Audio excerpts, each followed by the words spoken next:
I think it's all working properly. Hello, hello, hello. Welcome back to the channel. I'm Captain. Oh my God. Sorry, I was like rushing putting everything together, but hello, hello, hello. Welcome back to the channel. I'm Captain Quasar, and welcome back to another live stream. We have just some goofs and gaffs today. Nothing too serious. Well, I actually did add one somewhat serious video. It was a Matt Orchard video because that was a recommendation from yesterday. So I kind of wanted to look at his content a little bit and see if it's something we might add in the rotation to talk about. But we have some Instagram posts, some Reddit posts, some YouTube stuff that I found. All of it quite interesting.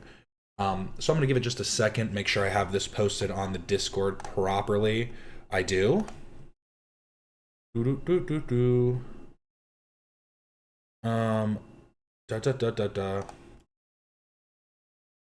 love cop videos, right? I'm definitely going to add them in the rotation, but I don't want to do it every stream, you know?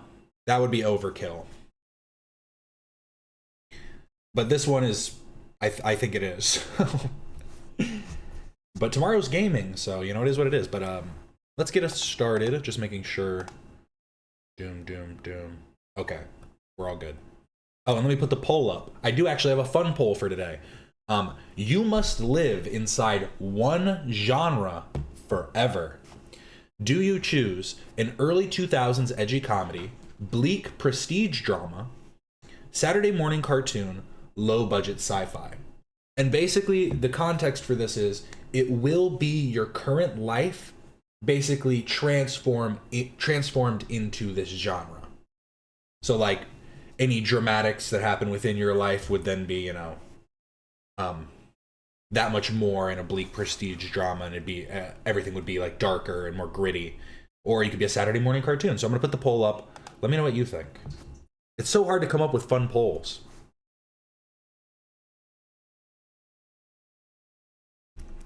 90% of what I watch is body cam videos. They're so good sometimes.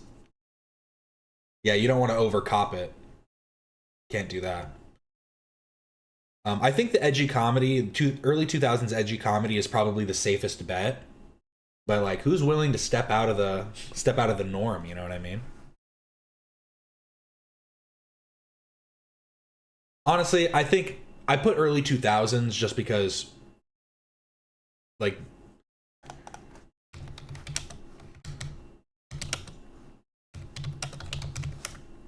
oh, just want to make sure I don't.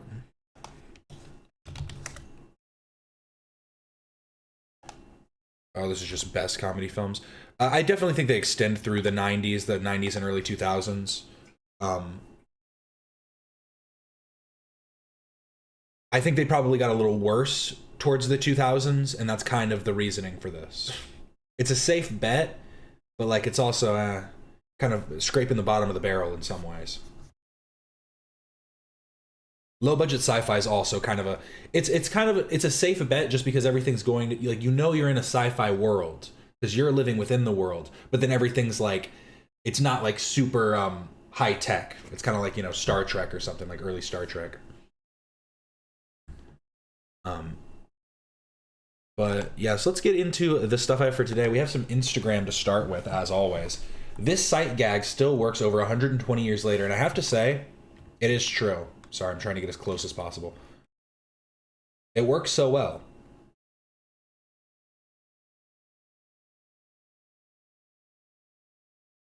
And so this is The Adventures of William Tell, is a silent short film by George Melius. In it, Melius, dressed as a clown, attempts to shoot a piece of fruit off the head of a dummy with a crossbow. However, the dummy keeps coming to life while Melius has his back turned. The finale is a hilarious sight gag where Melius is replaced with a lightweight doll and thrashed around by the dummy. What survives of the film is under a minute. However, at the time, films were decidedly short form. Theaters would show a series of very brief movies rather than single feature-length experiences.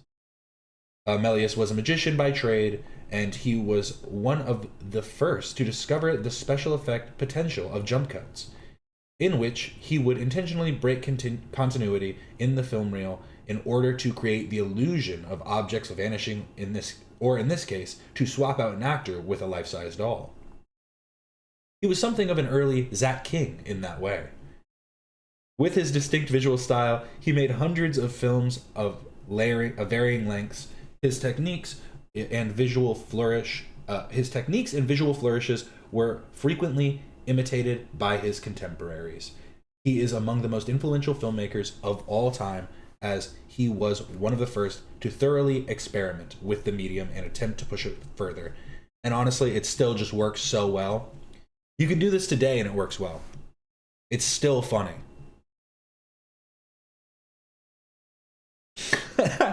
People went to the movie theater to watch IG Reels, basically. That's kind of what it was, but imagine IG Reels, but you can't unmute anything. Everything's just on mute. You might get like some music playing ambiently, but that's about it. It changed quickly, but honestly, the whole thing, right, is you just have to get, you have to make sure the dummy is wearing the same clothes, and it works best when you have full body outfits, because like it hides every aspect. Like clearly that one's a little different, but I do like the idea of just two bros filming this though. Someone just came up with this idea and he's like, hey dude, I want to do this. You know, they were just cracking up while doing it. They were also letting out their frustrations that they had with each other.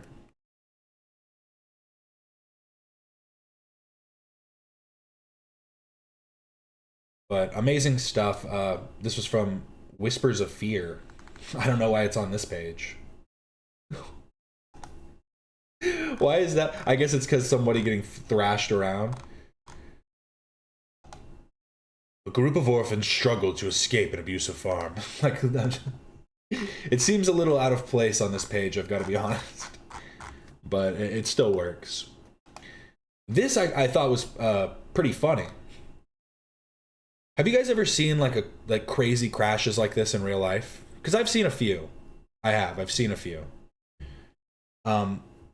Nothing too insane, but I have seen people get mad and intentionally like I've seen multiple people try and hit each other, and I've probably seen it only happen once of like somebody actually running into somebody out of rage. But here, let's check this out.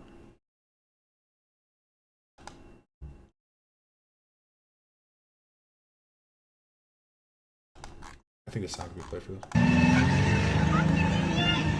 And if you haven't ever seen anything like this, there's a Christmas episode of Malcolm in the Middle where Lois bumps a lady bumps her door into Lois's car, and Lois is like, listen here, you better apologize. And the lady's like, I don't need to take this. And then she gets in her car, and Lois just starts bashing the car door into the lady's car, and it's just like, this is a piece of shit. I'm driving around in a junk mobile, and you think that you're gonna try me? And so then they get in this whole battle and start crashing into each other, basically in the same way. And it ends with them having a head-on collision, which I do believe happens here. It looks like this person comes up here and then hits a right towards the Cityware, and then this person comes around the other way. I might be mistaken. No, yeah. So they come around and go right.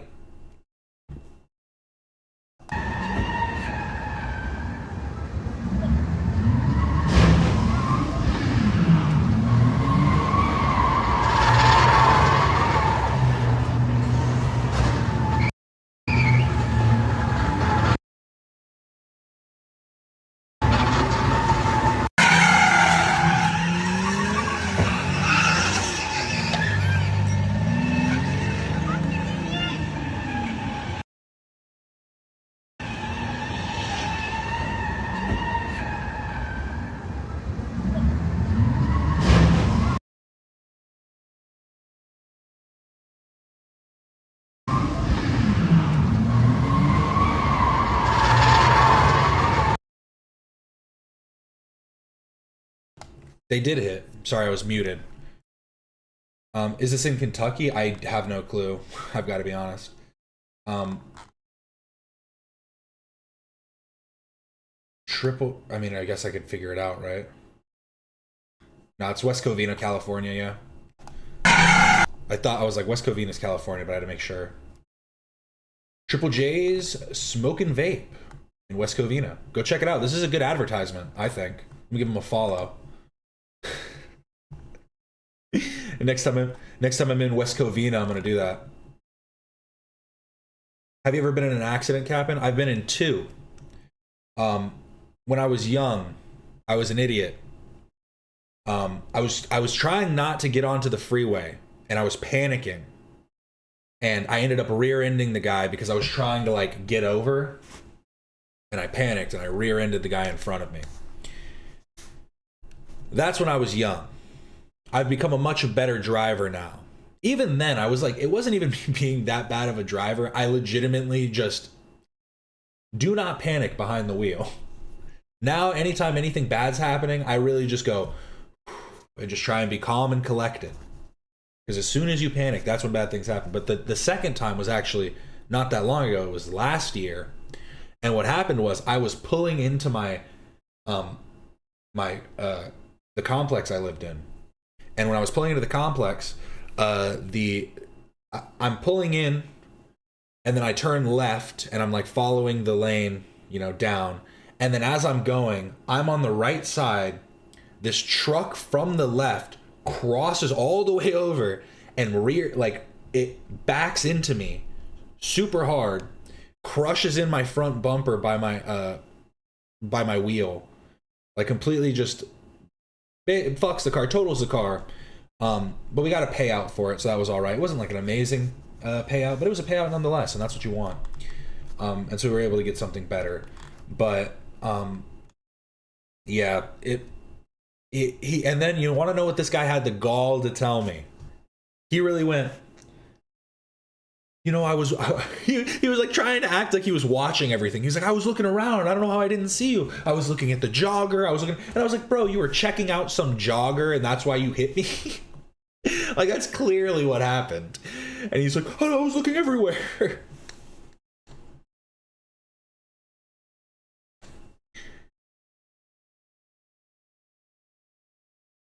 Oh, don't dox yourself, Alex.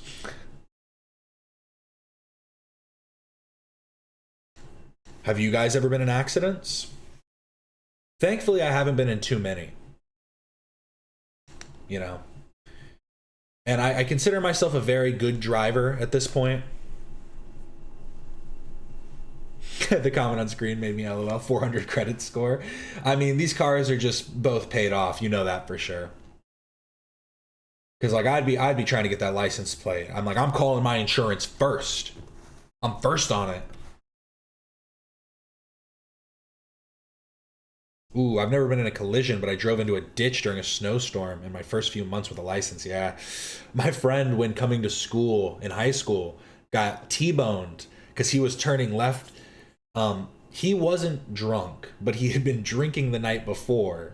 And so he was hungover and was just trying to get to school. And the thing was, it was definitely the other guy's fault too, because like, if you have to slam on your brakes, that sucks. But the guy like didn't even make an attempt to like slam on his brakes and just completely T-boned my friend and like spun him out of the intersection and hit his tail too. It wasn't like I guess he didn't T-bone him. He didn't hit him like straight in the middle. He hit him towards like the backside. So he clearly had like the opportunity to slow down, but completely fucked his car up. Don't drink in high school. It can end up poorly even the next day.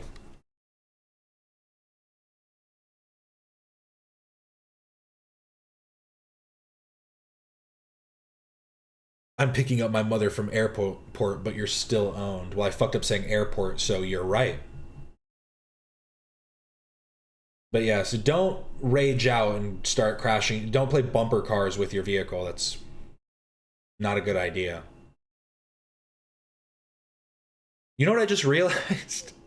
As I said it, I realized I'm saying vehicle, which was that whole thing Candace Owens was saying Tyler Robinson would never have said. I feel like I say vehicle all the time. Shit's so stupid. Sorry, that literally like it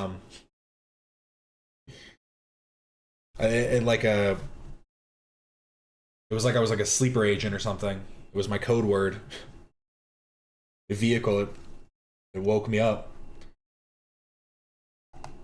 Airpot, yes. The airpot. Do you guys remember Dave FL? Dave FL? I've definitely showed Dave FL before, and I don't know really what his content is meant to be, but it's entertaining nonetheless.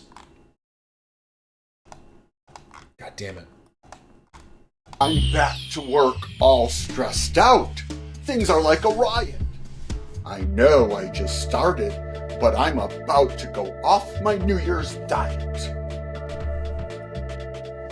I need my comfort food to keep me satisfied and quiet. All right, I'll take a deep breath. Exhale. And stay on plan and apply it.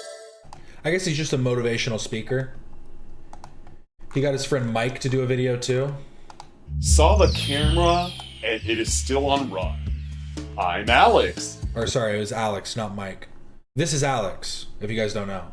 This is what he does for side work. Let's flex for a little fun.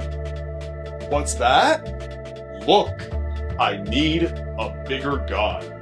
It's off to the gym. Then come on, time we begun. I honestly, I was too mesmerized by that one. I don't even know what he was talking about. Mirror, mirror, on the dresser tall, who's the buffest bro of all? Not me? You think my muscles are too small? So I put on a few pounds over the holidays this fall. Well, I'll just get back to the gym and do more reps until the max I befall.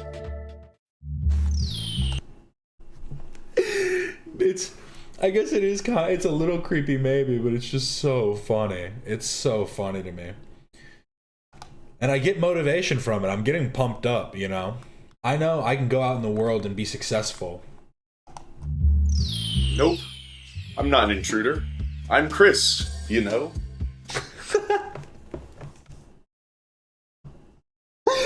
I'm Chris, you know? Oh my god, these are amazing. This one has more likes than the rest of them. I wonder why. Dave's in the Jeep, ready to go.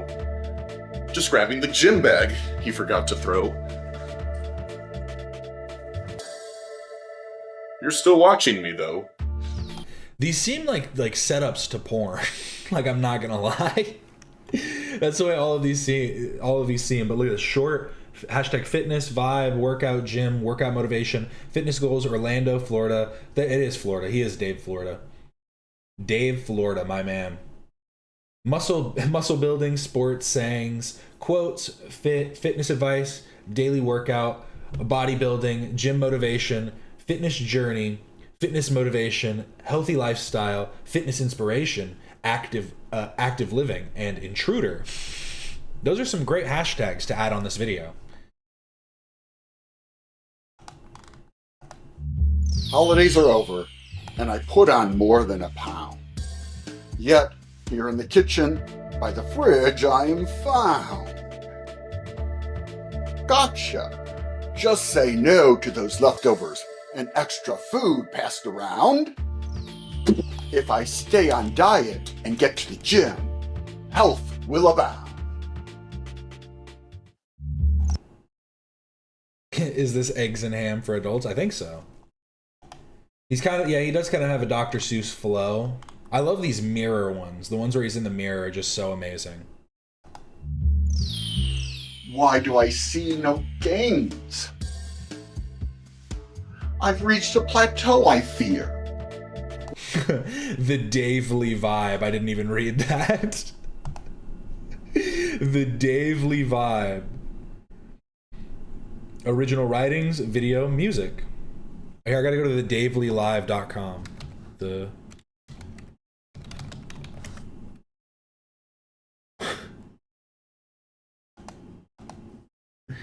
Wait, what? Or sorry, the Daily Vibe. I put live. Sorry, I'm thinking in streamer terms. Oh, just... What can I ask? What is the Daily Vibe? It literally just brought me to his YouTube channel. It's time to Dave up. Yeah, I guess he doesn't have an official website. He just has a YouTube. This cookie recipe is so insane, you'd think I'd made it upside down. My fitness chocolate chip cookies are healthy, with low sugar, gluten-free, and protein-rich. And they're delicious. But they're not for everyone. Special guest, Safety Dave, will tell us about that. This guy's fucking awesome. I love this so much. I gotta give him a subscribe. This video is a year old and has 416 views. David Spite. Or David Spate? Disney MGM, Hollywood Studios, Osborne Family Spectacle of Dancing Lights 17 years ago. And my guest, Mitten Matina, will help me bake them. And I'll reveal my 2 secret ingredients that make these the ultimate fitness cookie. But wait, you will want to watch this video to the very end because I'm going to reveal a few more secrets not shown in... I don't like it. It's giving weird in a bad way. Why? What's so off about him? Is it that you can't decide if this is a set or not? the recipe I posted below. I think this is just his kitchen. For a minute I was thinking, is this a set? I forbid you to Does he just have pans stacked up right here on top of the, like on the counter? Are these pans just stacked up on the counter right here? miss out on today's recipe. Let's get baking now.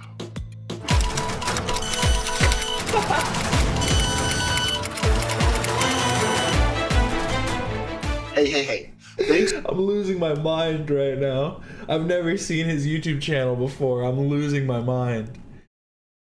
Captain Algorithm is always fetish content. You see, you guys thinking this is fetish content is on you. I'm just being entertained. I'm just having a good time. This is classic comedy right here. What makes you think this is fetish content? What? Him being in his underwear? Huh? Now.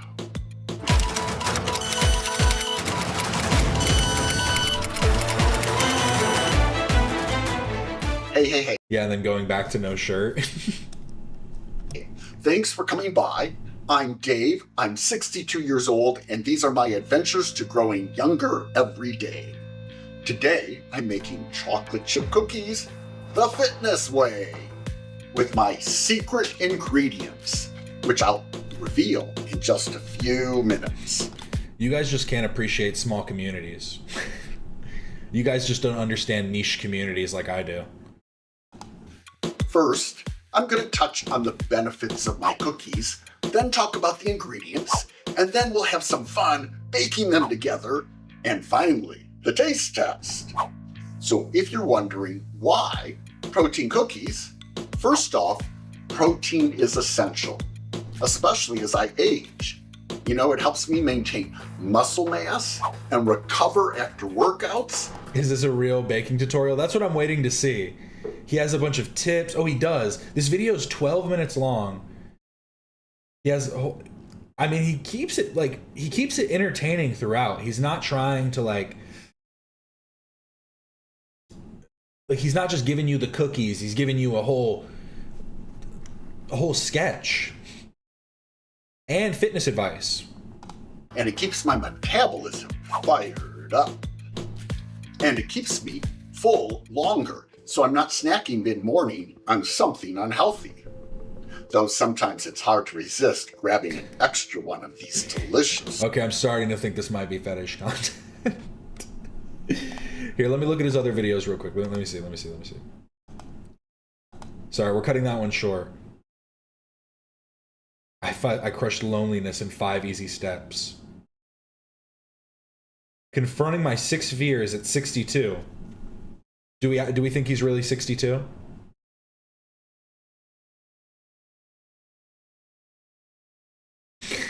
Yeah, this guy is doing better fighting aging than I don't remember what his name is. Yeah, that one guy who's like, I'm injecting my son's blood into me. I'm transfusing my blood with my son's blood. That way I become younger.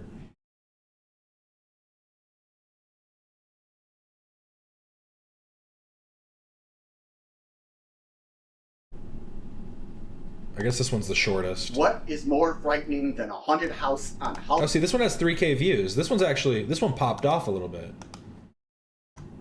Was that his most viewed video? Yeah, so this is his most viewed video. This one popped off. Halloween's Eve? Yup, getting old. But you're too old to be scared. Well, today I'm going to explore. I love that he's doing these in takes. He could have redone that. But you're too old. Thank you so much, Rumtum Tuggard. Sent one Captain Quasar gifted membership. Yay! I got a subscriber. Old to be scared. Well, today I'm going to explore 5 huge fears that people getting old have.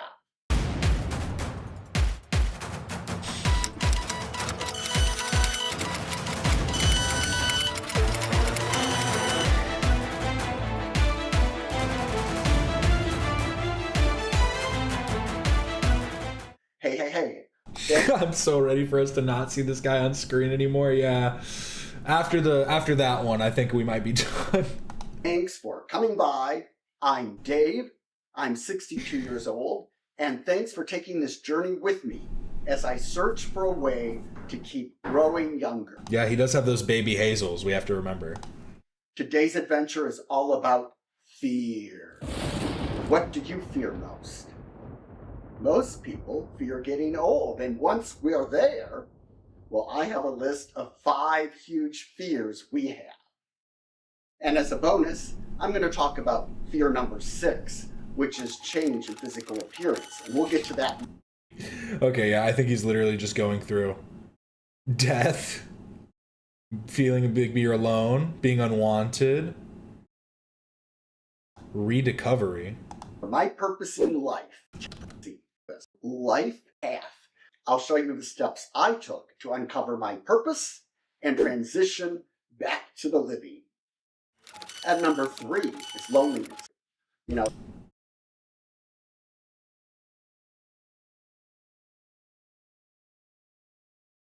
10 routines to stay younger. bottles a day. I mean, hey, you might want to give it a listen. Go check him out, David Spate. Yes, rediscover.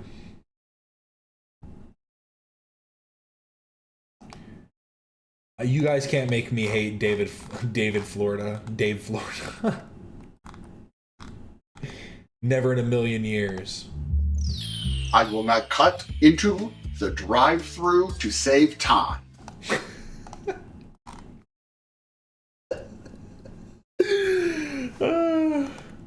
It's amazing. We'll move on, though. We'll move on.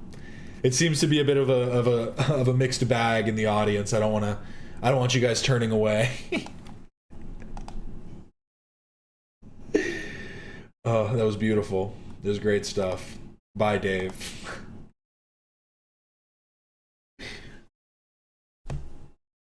So here's a new year, new ledge. I want to get back into pogoing. I used to pogo when I was a kid, but I've never had one of these professional pogo sticks. Check this out.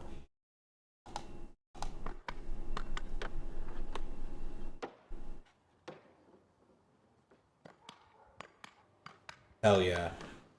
Oh yeah. Oh yeah. That's what I'm talking about.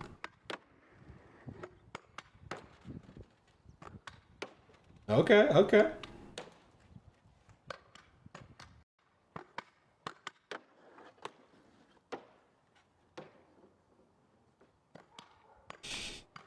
It was funny, just uncomfortable too. I could definitely see that. Come on, bro. We don't care about you getting married. We want pogo content. Congratulations. Oh, the 1-footer? This guy's a pro. Damn, that was pretty sick. The pogo sticking is like the most, it's both the most impressive and unimpressive thing ever.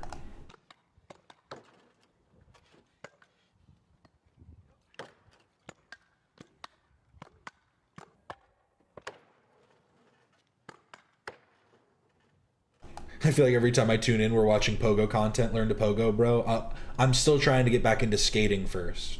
I have to. Pogo's, I think, how much is like a good pogo stick? I want a good one though.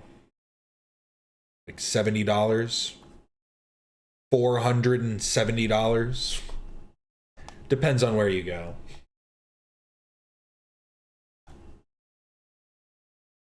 My algorithm's filled with everything. My algorithm isn't picky. We watch everything. I want to be vulnerable here. Does anyone else deal with this? Okay, so when I eat, my temple, like my head gets a pump. I can't say that happens to me. I've got to be honest. I've never gotten a pump in my head. I know what he's talking about. You can feel when you chew, you can feel those muscles on the side of your head, on the side of your face, by your temples. But damn, bro, I don't think you'll ever get knocked out, right? No one's ever going to hit you on it with a temple shot. Might get you behind the ear, but I mean, let's see what the muscles you got back there, too. I think he's probably just constantly chewing through like leather straps. Cause like he's got like muscles on the side of his forehead, real strong jaw. It's not a bad thing. It's not a bad look. But damn, bro, bite force must be crazy. My head is not shaped like this, y'all. Like, bro, oh my God, that's a head pump right there, bro. Does anyone else deal with this? Because it's actually like, I have to stop eating sometimes and let my head relax because it literally feels like... That's the crazy part. Being like, I live for the pump. I'm just grubbing all day. I live for that pump. Pumping.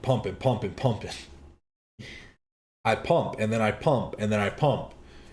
You can decipher which is which, but...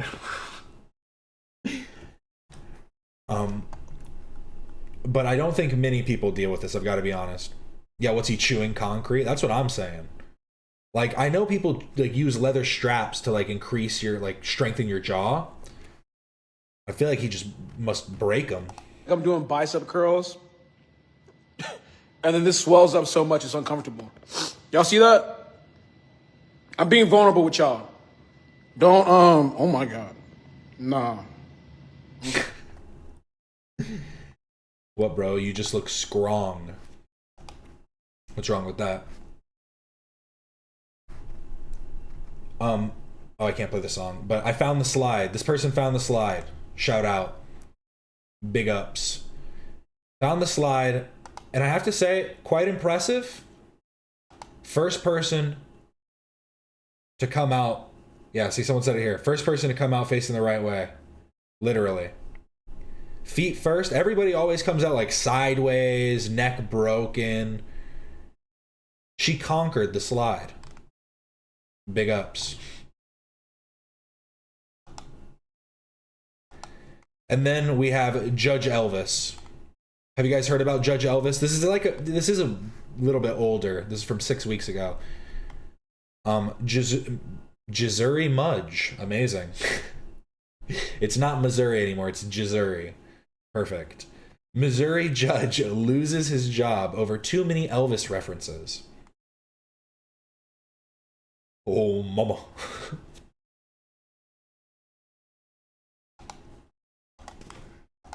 Lost his job for making too many Elvis references during hearings. According to court documents, he'd wear an Elvis wig on the bench. He would play Elvis music on his phone. I was like, this can't be real. This can't be a real thing. So then I found this, ABC 10 News, fact or fiction, judge to step down after dressing as Elvis in court. Tonight, we're looking into a story you may have heard. It claims a judge has been forced to step down after dressing as Elvis in court. It's true. Missouri Judge Matthew Thornhill wore an Elvis wig and glasses in court, and occasionally... I like that it's just so over the top. He doesn't attempt to make himself look anything like Elvis. This is basically like this is like the Kings in Fallout New Vegas.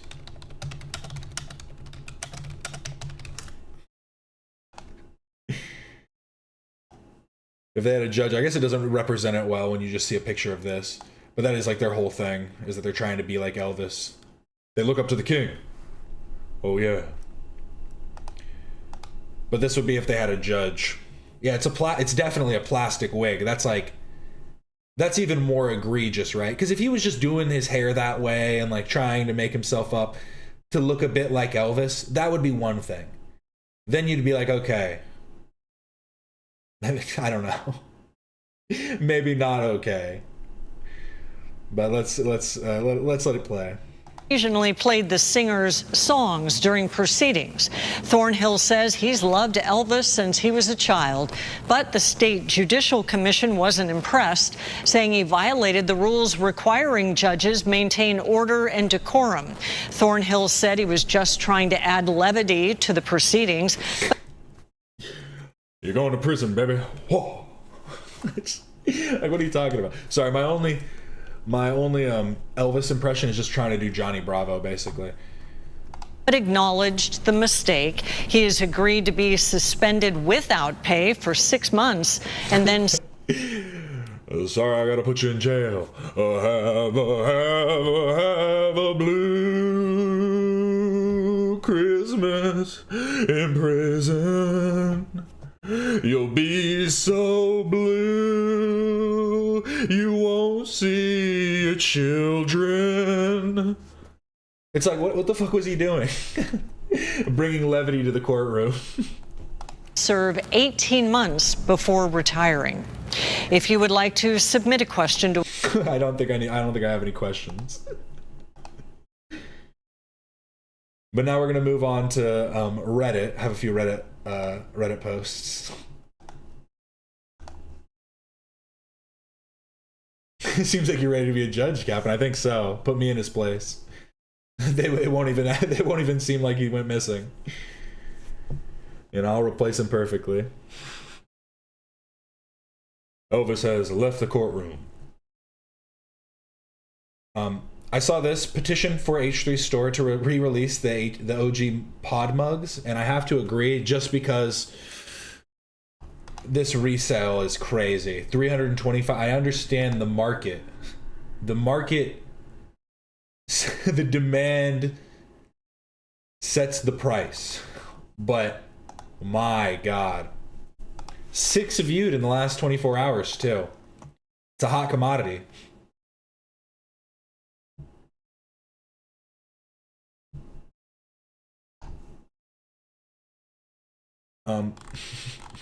I just think we have to fuck up the reseller market. You gotta remake them, re-release. I saw this too, and I swear this hit me like a flashbang. I'm going to tell my kids this is Radiohead. Just a little meme for people who don't know who these people are. This is George Miller, Joji, also known as Filthy Frank, Pink Guy, that one. This is Anything for Views, Chad. I don't know his last name. iDubbbz, Ian Jomha, and Max Mofo. I also don't know his last name. And then I read this. 2016 was 10 years ago. That shit hit me like a flashbang because I was like, yeah, it has been 10 years. Crazy. It's been a lifetime, hasn't it? No. The years go by so quick. It's been like that. It was like yesterday. Those were the days. Look, it's like he saw what was coming. Look in Ian's eyes here. It's like he knew what was going to happen in the future. He was seeing the ghost of Creator Clash future.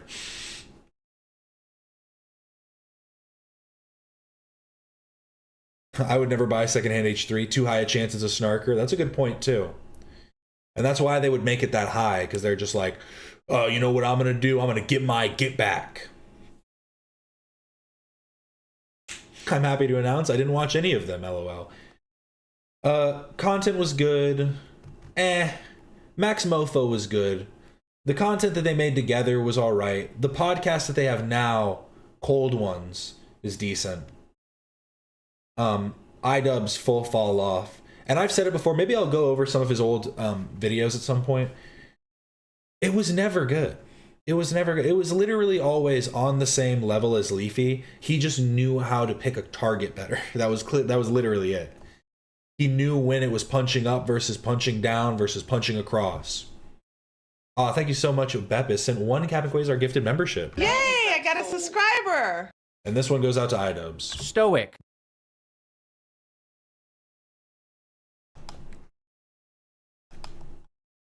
This was funny. Hassan casually advocating for the use of racial slurs.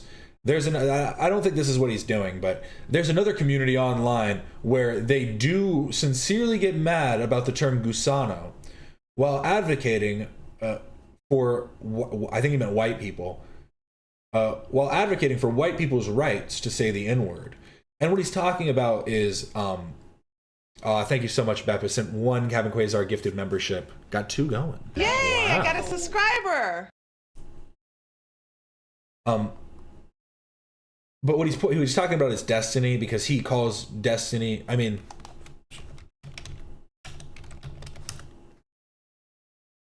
we could just look it up. Gusano meaning. It is primarily refers to Cuban exiles who fled Fidel Castro's regime, a derogatory term initially used by Castro that many later adopted proudly as a symbol of opposition. It also generally means worm in Spanish. He's calling it's funny too, because he's a fucking, you know he's a Castro writer, so it's like that's clearly the insinuation that he's making on Destiny's family being Cuban. Fucking weird. It's just actually weird as fuck. But then it is also dumb that Destiny acts. I think Destiny doesn't necessarily care about this usage.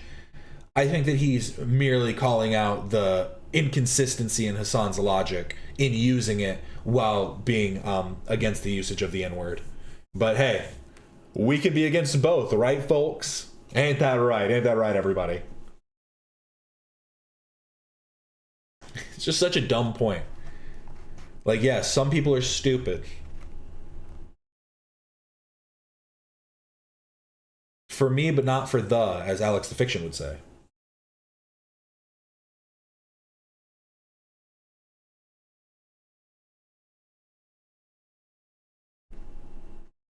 I'm gonna go ahead and not use slurs and not listen to either of these freaks. No, legitimately, it's just like, if your argument is basically just, it's destiny though, it's like, yeah, okay. Like, yeah, it's a doesn't mean what he's saying, it doesn't make what you're saying right, but I never took what he was saying with any authority anyways. And this really says it all, because it doesn't even matter if it's destiny, because there's got to be someone better.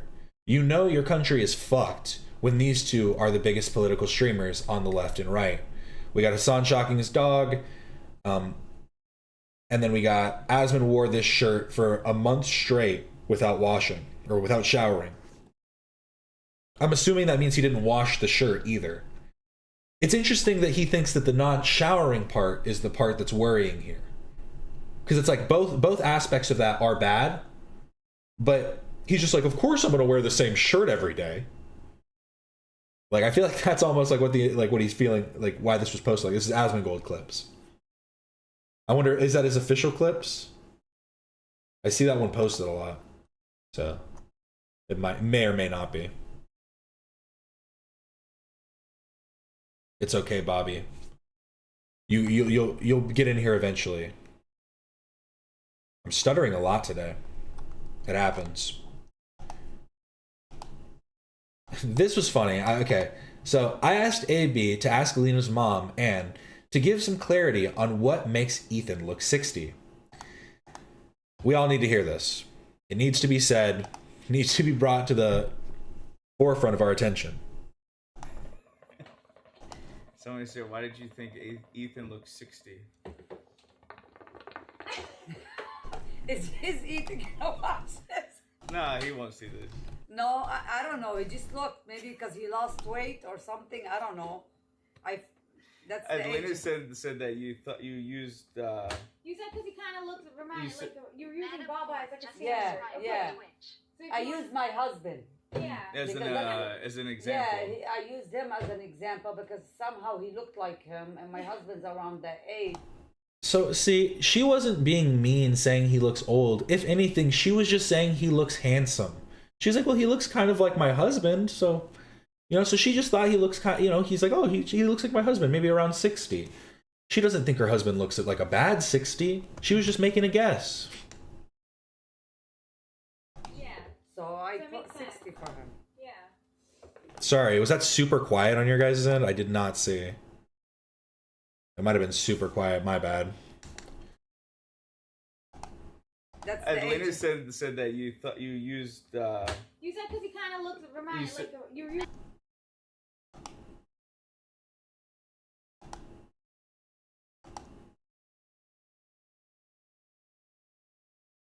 That's a reach cap, and no, that's what she meant. Come on. That's clearly what she meant.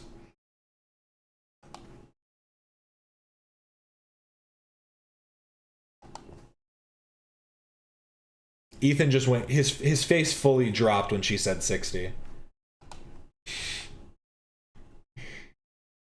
Yeah, and her asking if Ethan's going to watch this is pretty funny too. Ethan def looks older than he is. My god. But it's not in like a bad way. That's the thing, is Ethan thinks that looking old means you look bad. You can look like a shitty 60, or you can look like a good 60. Usually people use it as an like to mean you're ugly, but being old just it just is what it is. Because I'd say Ethan definitely looks like he's in his 40s. If he doesn't want to accept that, that's on him. But I mean, I just think about like my dad. My dad's in his 50s now, and like,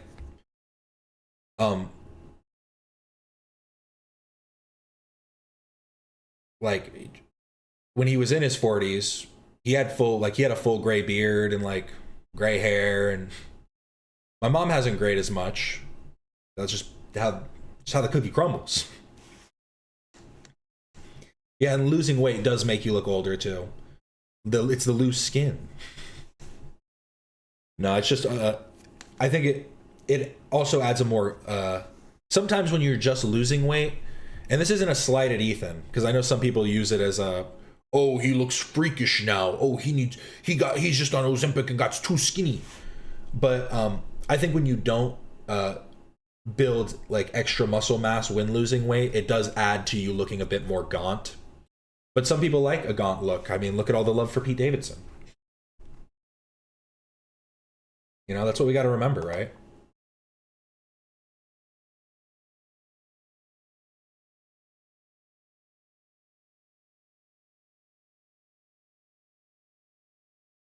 Yeah, he looks his age for sure. He looks his age or older. There's no way he looks like he's in his 30s. That's just like, if he wants to try and pass for that, it's like it's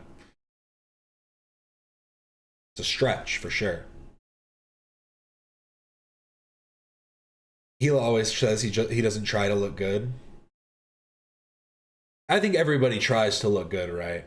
You can not put effort in, but there's a difference between not putting effort in and truly not caring about your appearance. Ethan clearly cares about his appearance, but if he puts like a lot of thought into it, probably not. Ethan's very handsome.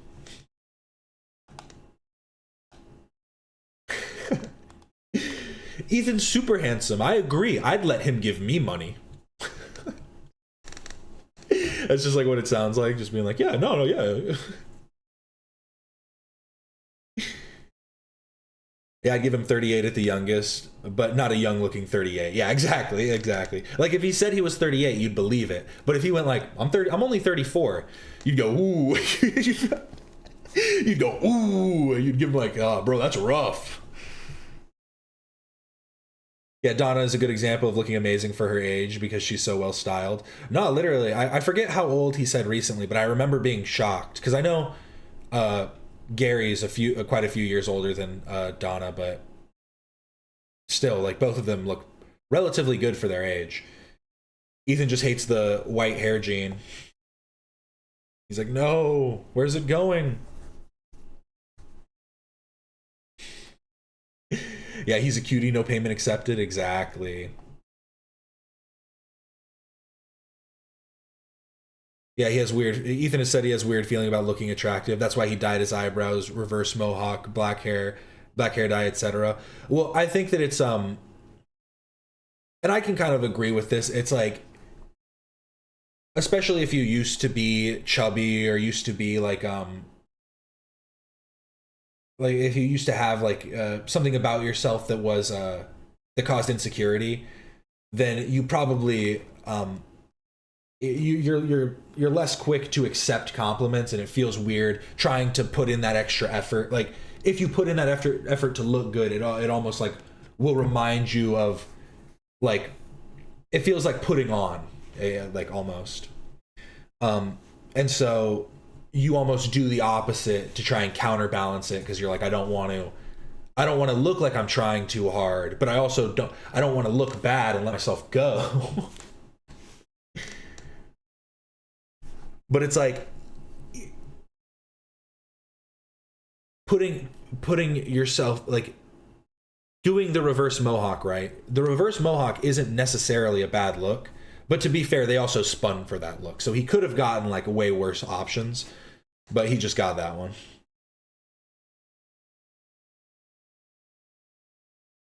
Something about Tom where he looks lively, and I think that plays to him looking young. Yeah, I mean, he has young eyes, I think is what it is, right?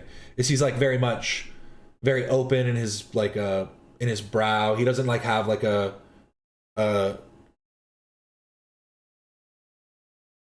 furrowed brow at all. Ethan has like a very slight furrowed brow, which I think adds to an older look, whereas Tom is very much light in like his brow. Stuff like that.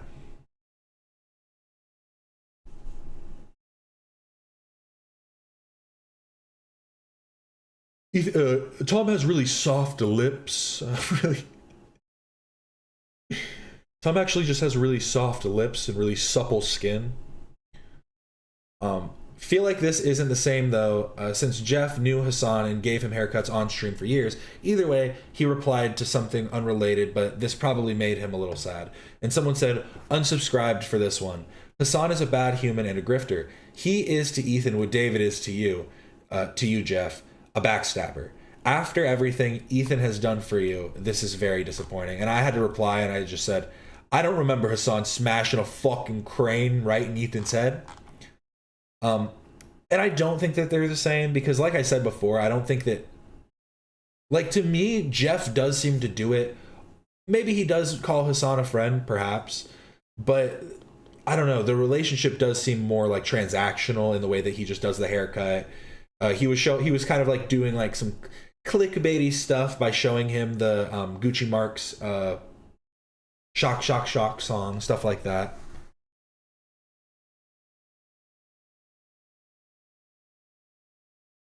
But yeah, I mean, last time I checked though, Hassan didn't smash a fucking crane into Ethan's head, so I like my boys dainty and muscleless. And that's why we need to remember, right? There's somebody for everybody. Whether you're 400 pounds or 90 pounds, someone will love you. And it's about making sure that you're healthy. Being 400 pounds, you probably want to lose a little bit of that weight. But if you're like over 200 and somebody's like, oh, you're too big, and you're still able to get around, you've had some, maybe some, I can't think of the terms right now. I don't go to the hospital enough. I don't do enough checkups. But if you've done checkups to have like, all of your levels checked and everything, and you've had those tests done, and you can say that you're in peak health, then who gives a shit if you carry a little bit of extra weight? Who gives a shit if you're a little bit underweight? It's all about the true health of the person. Right in his fucking head.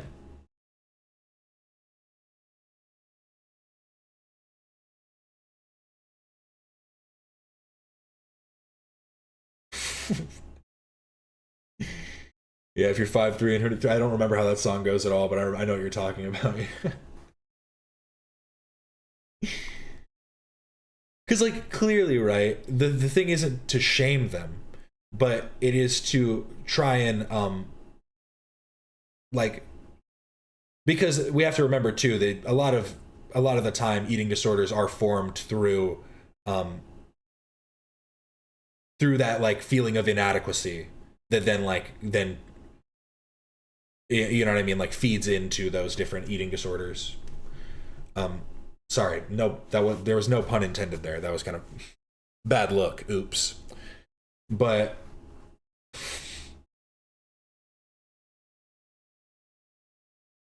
I'm a 5'4" man whore. You guys remember that one? Now that's a good one. I'm a 5'4" man whore. Wait, if you want to see me in concert, come. Those ones I get all the time. Not all the time anymore. He had him promoted for a minute.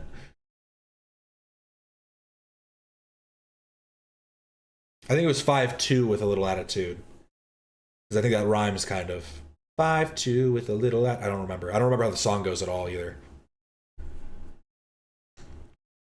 I'm going to cycle along with Alex treadmill streams. Now Alex has to go double hard on it. He's got to do 5 a week, like my streams. 5 treadmill streams a week. Get on it, Alex.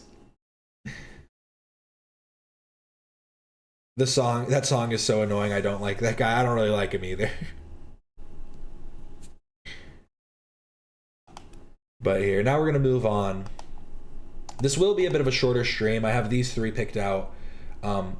This is 1950s lifelong criminal reveals why he did it. And I just thought it was so funny because he's wearing a mask that's literally like a paper bag, it's just like a piece of paper cut out in front of his face. Like, I don't know what this is. Maybe it's a piece of fabric, whatever. But then we have this TikTok Klarna glitch is destroying their lives. And then people try to pet tigers sometimes on Matt Orchard's channel. So I want to check those out. But we're going to start off with this. I think I'm classified as obese or maybe morbidly obese, but eat maybe 2 meals a day that are normal, more or less healthy and balanced. No, yeah, I think I'm considered obese. BMI is like a terrible metric. Let's see. What's my BMI?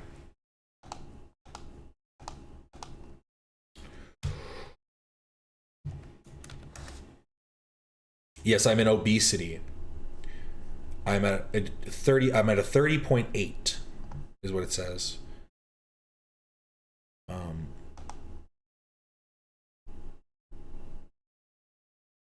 So I'm just into the obesity chart. So extreme obesity starts at a body index of yeah, it just doesn't make. I mean, it doesn't add up either because it doesn't. I mean, it doesn't account for like muscle mass or anything like that either, which just makes it like completely invalid. I'm at 41. Hey, like I said, as long as you're doing good, I wouldn't worry about it too much. Some people do just carry more weight. Yeah, BMI needs to be thrown away. Would agree. Because it also said, I mean, I was looking at the chart. Some of those just didn't make any sense when it was getting to like the extreme obesity range for like some of the mid heights. Like it literally doesn't add up depending, like, because body types also like to kind of account for so much. But let's move on. We're all beautiful, all of you.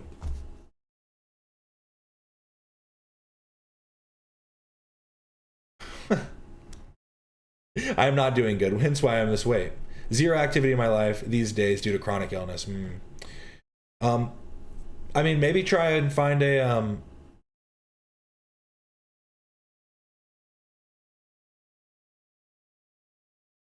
I'm trying to think of the right term. I can't think of what it's called. You'll find some online influencers that'll tell you what to do. Find some online influencers that make fun of you. That'll totally help. No, I don't know. I can't think of the correct terms right now. Obviously, there are things out there to help, and just look out for yourself. But love is love, and we love you nonetheless.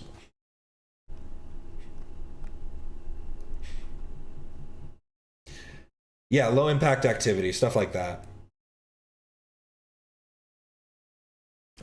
And obviously you could probably find trainers that could help you like establish like regimens like that, but obviously that costs money too. So do what works best for you and just keep up with your doctor. Obviously that's kind of the main thing. I'm in an age where I just let it run. I just let it go. I might die one day. Who cares? Cap, how you feel about the GoFundMe stuff? Honestly, I'll just talk about this very, very briefly because I think everybody's probably valid to have their own opinions on the new GoFundMe that's been made, but like I don't think that any of that really needs to be said in a public space. You can agree with it or disagree with it. I don't think that anything nefarious is being is happening. I did watch the Lust video on my own time, and I think that he was offering a good like alternative if that was like something to look into, but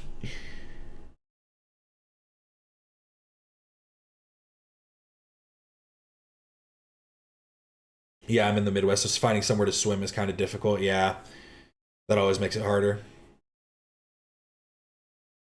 Accessibility is always the hardest part.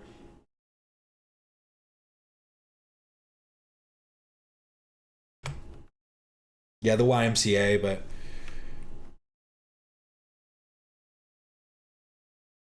yeah, health clubs, gyms with pools are pricey, definitely. But yeah, the whole GoFundMe thing, I mean, if you do not approve, I would say probably don't donate to it. That'd probably be my thing to say.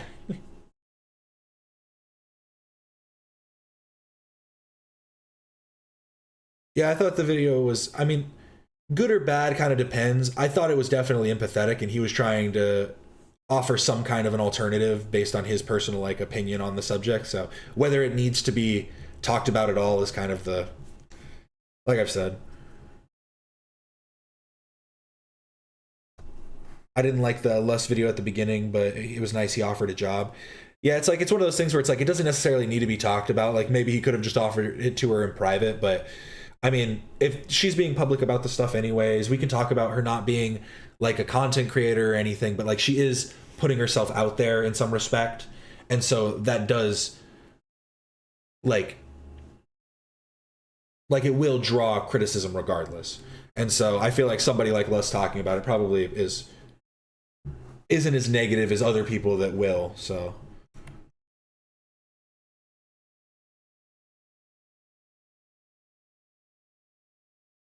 had myasthenia gravis since I was 14. I have mourned my life already. Well, don't worry. We all love you, and it's all life is a beautiful yet cruel thing, isn't it? But the whole thing is that we have to hold on to the beauty part. Figure out a way to make that quote sound better and then put that on my headstone. I actually at one time, let me see if I have it. I at one point was just thinking about, I was like, I'm going to just write my own quotes. I'm going to start quoting myself. Do I have it? I just thought it would be funny to just try and come up with stuff that sounds kind of deep.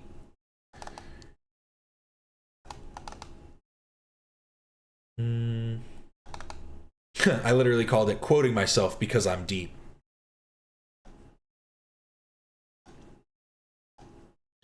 We are the tapestry of humanity, and we form our pattern.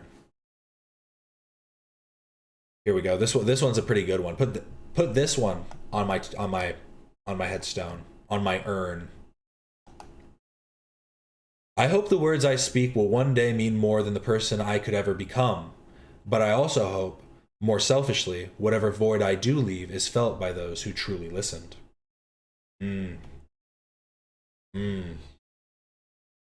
And then lastly, when everything is possible, nothing feels certain, but when nothing is certain, the sky is the limit.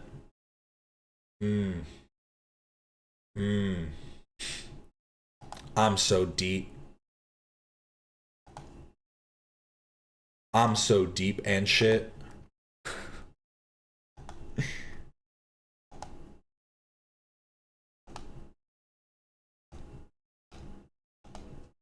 But here, let's get on this.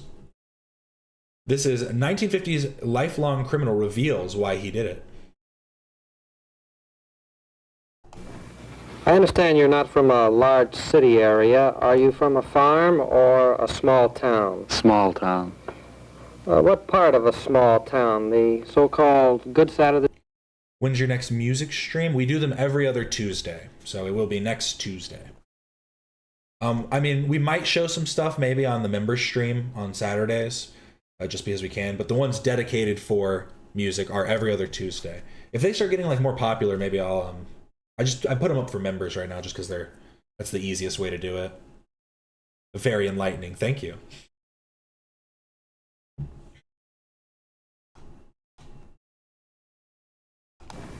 I understand you're not from a large city area. Are you from a farm or a small town? Small town. What part of a small town? The so-called good side of the tracks or the other side? The other side. When you say the other side, exactly what do you mean? What was... Yeah, I didn't catch Nick's stream talking about the stuff, and I could imagine his chat was probably a little heavy-handed. Sorry, but I do want to move on to this video, but I just wanted to say that too. I didn't actually catch... I watched Lus's video to get his perspective, but I didn't see Nick DiOrio streaming it. But I could definitely imagine they would not look upon it kindly.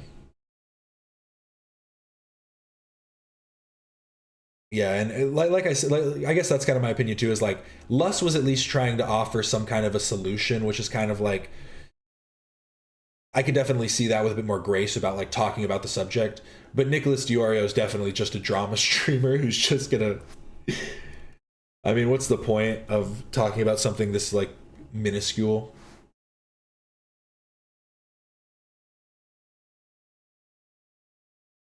I also didn't know that Lus has a Pokemon channel. It's bigger than his lawyer channel.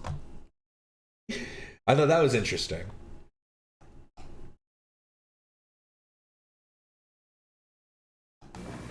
I understand you're not from a large city area. Are you from a farm or a small town? Small town. What part of a small town? The so-called good side of the tracks or the other side? The other side. When you say the other... He's from the other side of the tracks. Wow. Why'd you dress up so nice then, huh? Should have come in wearing nothing but a tank top and a crowbar. I don't believe you. The other side, exactly what do you mean? What was wrong over there? Well, where all the guys get in trouble all the time. You mean the police were down there all the time? That's right. And you were raised in that particular area, is that right? That's right. How old were you when you got into what I might ask to be your first major difficulty with the law? Well, I was 17. I stole a car. Why a car? And why then? Well, I got in a family argument one night, and I just wanted to get out of town. I was mad at everybody. So I went uptown and I stole a car and started to leave. What was wrong at home? Well, that's none of your business. You stole the car, you went uptown. How long before you were caught? Well, the same night. By the county police or state police? State police. What happened to you then? They put you in jail? Right. What next? Well, I went to court and the judge gave me probation. Why you got that mask like that? Because he's a lifelong criminal and he's revealing why he did it. He has a full interview on this guy's channel, but I just wanted to get this clip. Why is he a criminal? Why? Why do you do it? I beat the rap. When you... Like, they know what he looks like. They got photos of him walking in and out of here. They told him this did nothing. So you beat the rap, what do you mean? I mean, honestly, look at how he does his hair. Just go walk around for a bit. You probably figure it out. You didn't consider probation too Like, I know this was a common style, but I'm just saying, like, you could probably, like, with the little bit that is showing, you could probably make a distinction based on like based on a lineup. His mask looks like uncooked pastry dough. I thought it almost looked like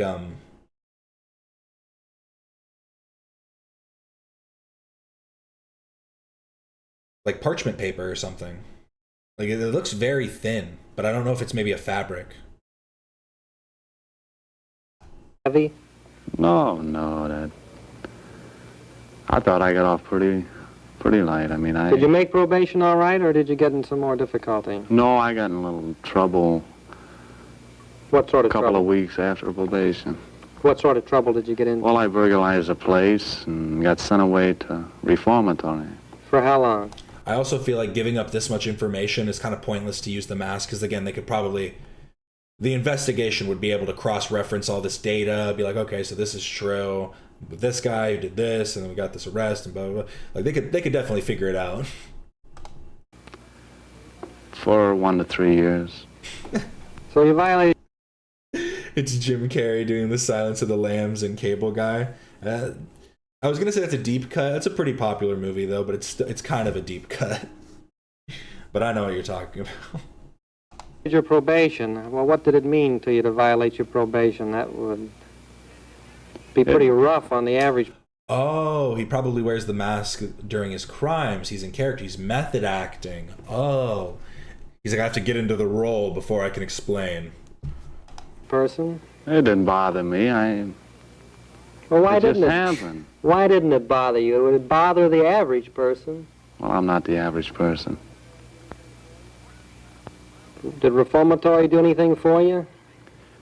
Oh, I met a few guys that knew a little more about the kind of life I wanted to lead, and I learned a little more about what I wanted to do when I got out. In other words, you were getting an education in there, not the type of education that I would consider a good one.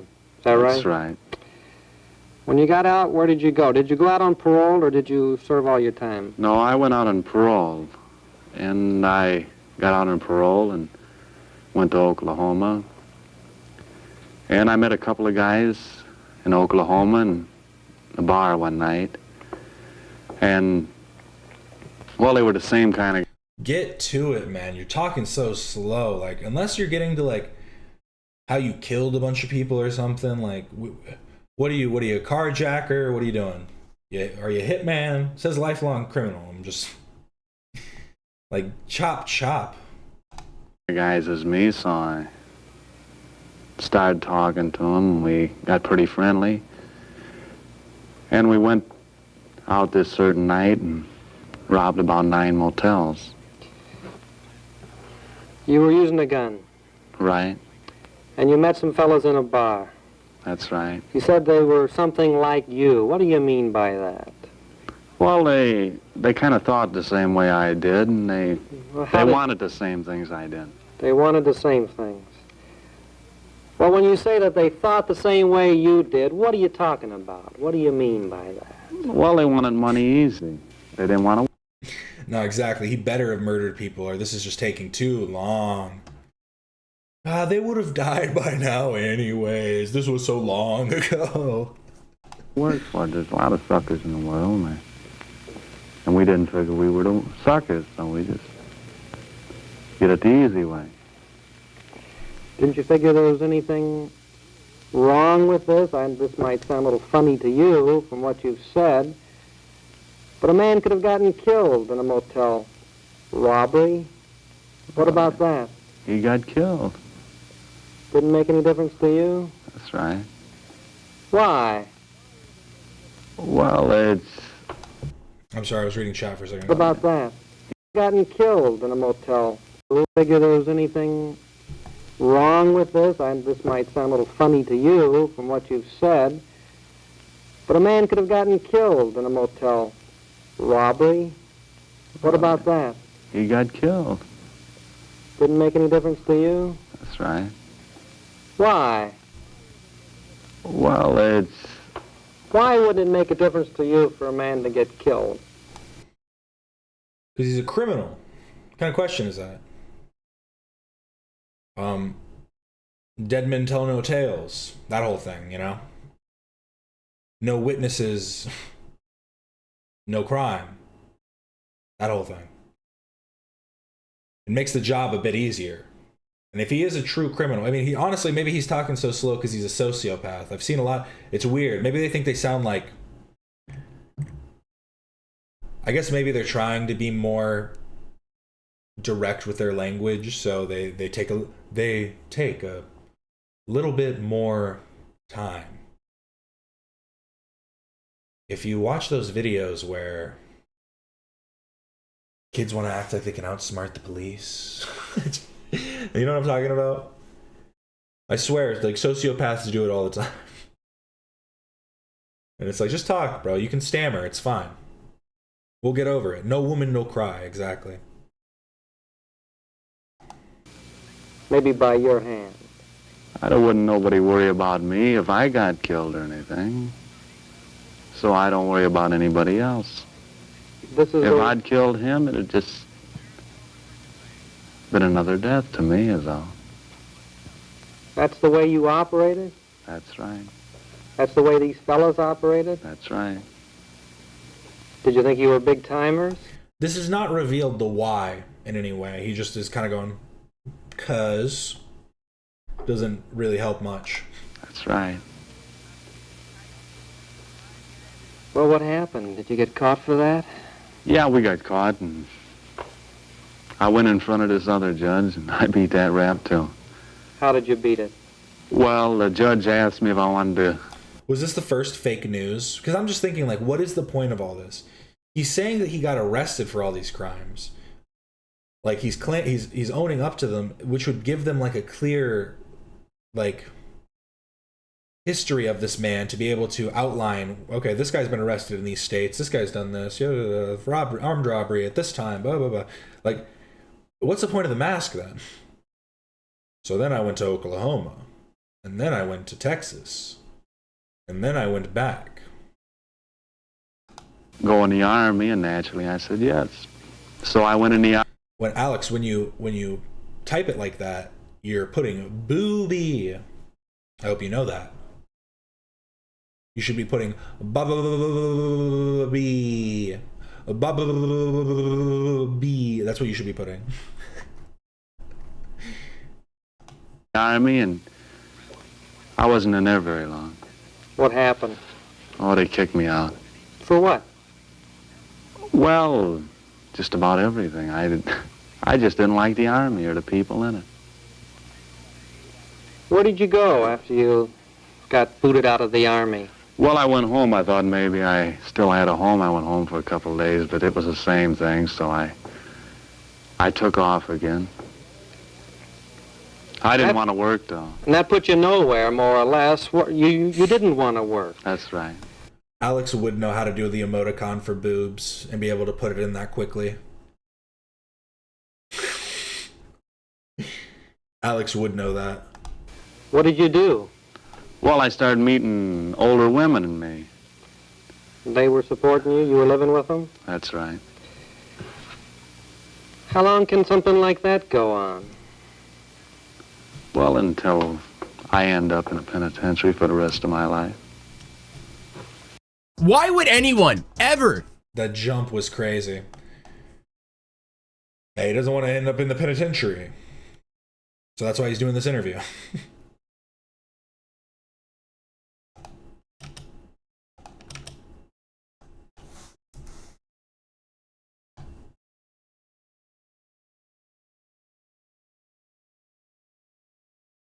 Alex, truly disturbing, Alex, truly disturbing.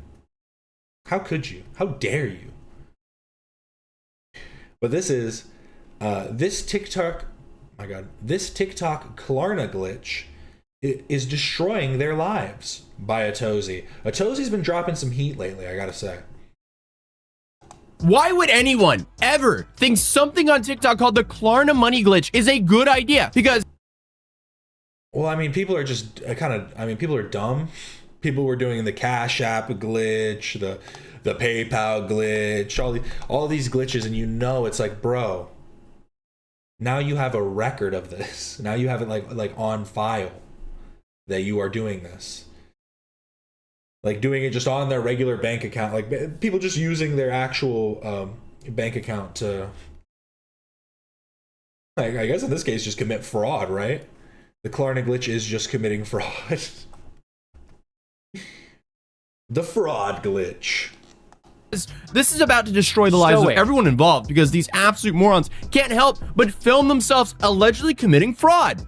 Going in the mall. The mall, we just spent this at Best Buy. Bro, I'm about to show y'all everything we got. We just hit my jack, hit my line. This go all the way down. Can you take my phone though? This go.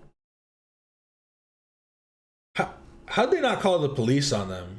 Like, I feel like when you buy stuff in this quantity, that's usually when the police get called because, like, it looks like you're doing a scam.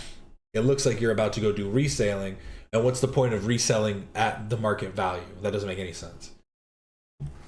All the way down. Yeah, I'm sure that was all for personal use. At least Apple limited people to 2 devices because, you know, they actually want to leave some devices left for authentic Christmas gifts. But I mean, this guy is allegedly doing one of 2 things. Either stealing someone's information using Klarna to buy like $7 grand worth of stuff in their name, or he's buying $9 grand of stuff in his name on Klarna because there's a dumb rumor going around that it won't affect your credit if you don't pay it back. And this rumor seems to have been created by scammers trying to convince their victims to give them access to their Klarna's accounts and they will help them get higher withdrawal limits, which is just complete nonsense in both ways. Because number one, they can't help you get higher withdrawal limits on Klarna because that's based on your credit. And number 2, it'll definitely affect your credit. They just want access to people's Klarnas so they can do what we just saw happen. So I mean, basically they just put in wrong. I never mind. I won't give the action. One sec. I won't give the method because it is just fraud and you will get caught. So don't do it. It is a very simplistic though, and these different like glitches that are done, these different companies that these glitches are happening to, it almost feels like it's like too easy to just do this. But I guess maybe that's how it's always been. Maybe you always could just file your taxes wrong and, you know, just get a bunch of money like some people. Like it's just like, how do people do all this shit? I really don't get it. The Klarna glitch, the PayPal glitch. People, because I'm telling, like, that's usually what it is people, because they to lie about your credit score, they'll either use fake information or they'll start creating like there's a lot of them, honestly. There's a lot where they use like fake businesses. Like I've watched so many of these like different police like body cam videos. There's so many different ways people try and pull these scams. Klarna, I've only ever seen the ads for it. Klarna basically, compare prices and pay in 4 method, or pay in 4, shop securely and choose to pay in 4 interest-free payments in full in 30 days or over time. So it's probably what they're doing. Okay, so this sounds even dumber. Never mind. Never mind. Okay. So it's not, because like with other glitches, usually what it is they're inputting just like fake information for people and then just like, and then scamming them basically. That's usually what happens. But then shop securely and choose. So this sounds like they're literally just going, just go buy whatever you want, bro, but just give me some money too. We'll just give you a payout. Yeah, it's just an installment plan site. I've never used it. Klarna's.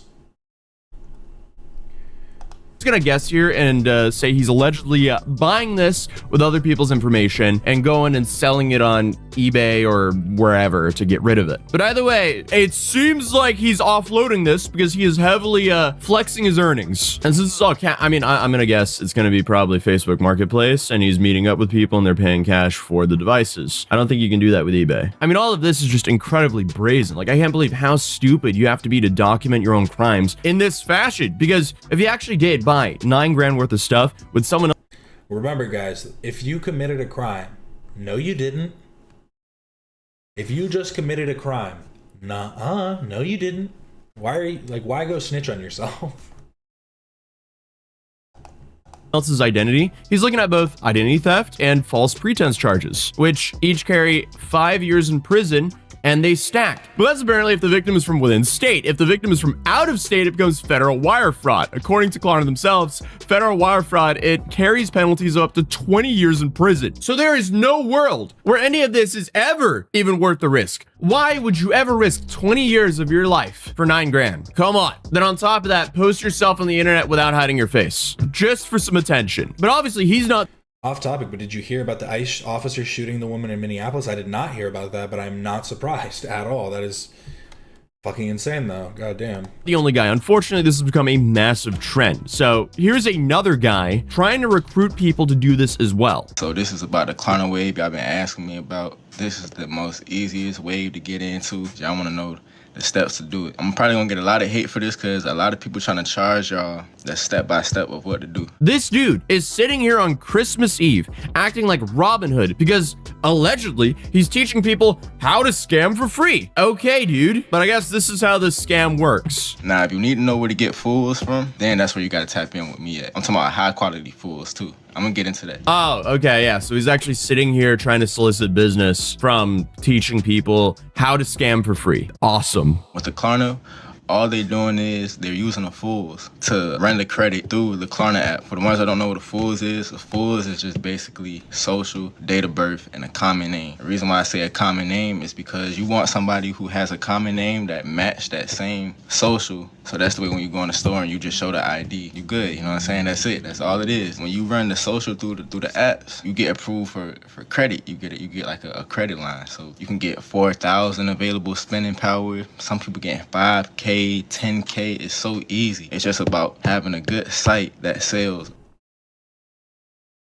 Oh my god. I use it occasionally just in case, LMAO. ADHD equals terrible with finances. I forget everything all the time. I had a $600 check in my wallet for literal weeks. Yeah, I mean, that's the thing is like these type of apps definitely do help certain people, but never listen to these idiots that are just trying to tell you to listen to me and give me money.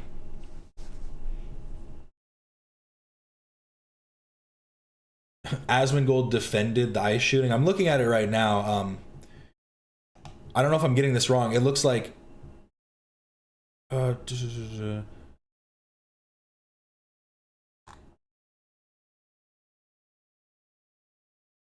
SUV blocking the path of ICE agents near the intersection of Portland Avenue and 34th Street. Masked agents get out of the car and approach the SUV. One positions himself near the front of the SUV, and another goes to the driver's side, yanking the door handle and reaching inside of the open window. The car reverses a few feet before shifting into drive, steering away from the agent in front, who immediately fires 3 shots into the car. One angle of the incident shows several feet of separation between the SUV and the ICE agent, who DHS alleges was acting in self-defense. No ICE agents appeared to be hit, and all were standing at all times. And also, shooting at a car that's like that's about to hit you is not going to stop it from hitting you. So that's a stupid claim.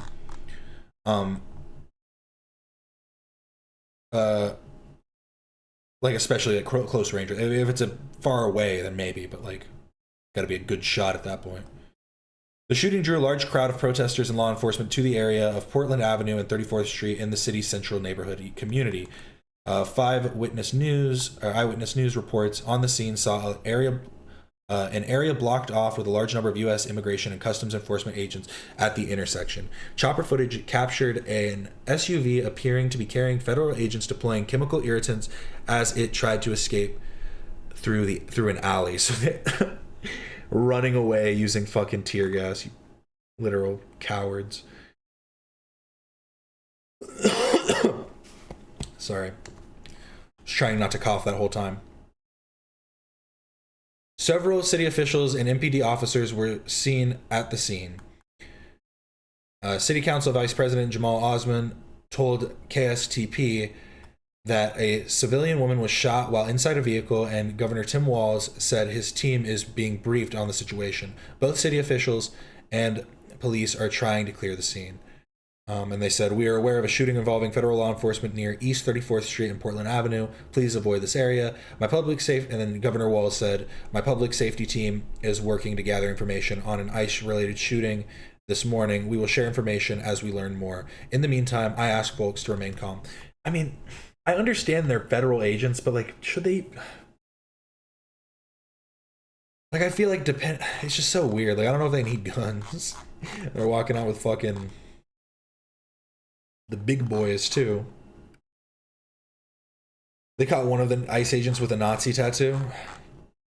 Like, again, are we surprised by any of it? I mean, they're basically like the secret police that the fucking Nazis had, right? Like, Trump just hasn't utilized them for such purposes yet, you know? Once he decides to start rounding up dissenters, then we'll see it for what it is.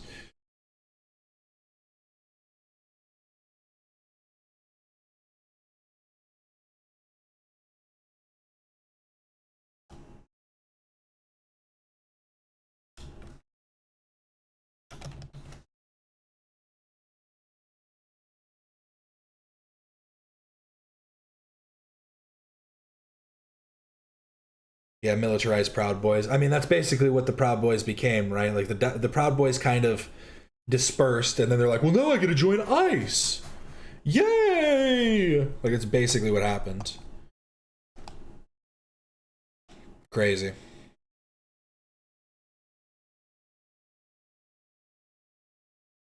Sorry, just, and then we'll get back to this.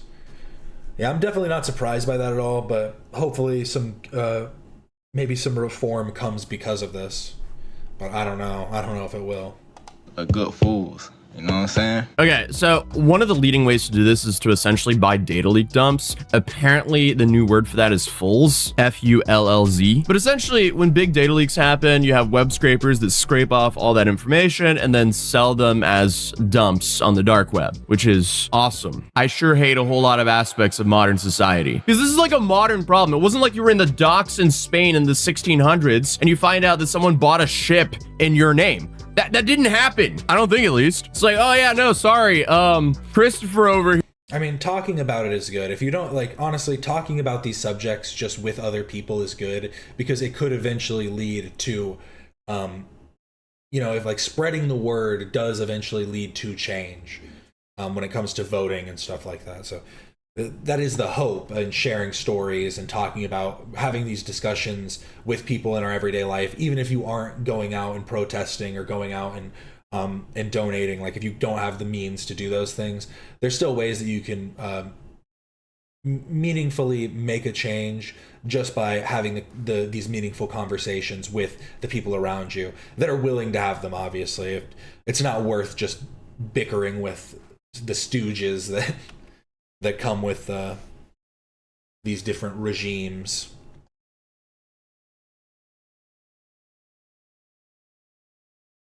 I'm loud? I'm being loud? Here, you bought a ship in your name and he's currently sailing to India. You're on the hook for that bill, though. Have fun with that. Yeah, no, that didn't happen. So now we have to deal with all these modern problems. But either way, this video, or actually both of these videos, deserve to be in the Hall of Fame of the unemployed. Because imagine existing to then just have some moron run up tens of thousands of dollars in debt in your name. Everyone doing this, they need a little timeout from society, because what's going on? And also, how are so many of these alleged scammers so shameless that they proudly show their faces for attention online?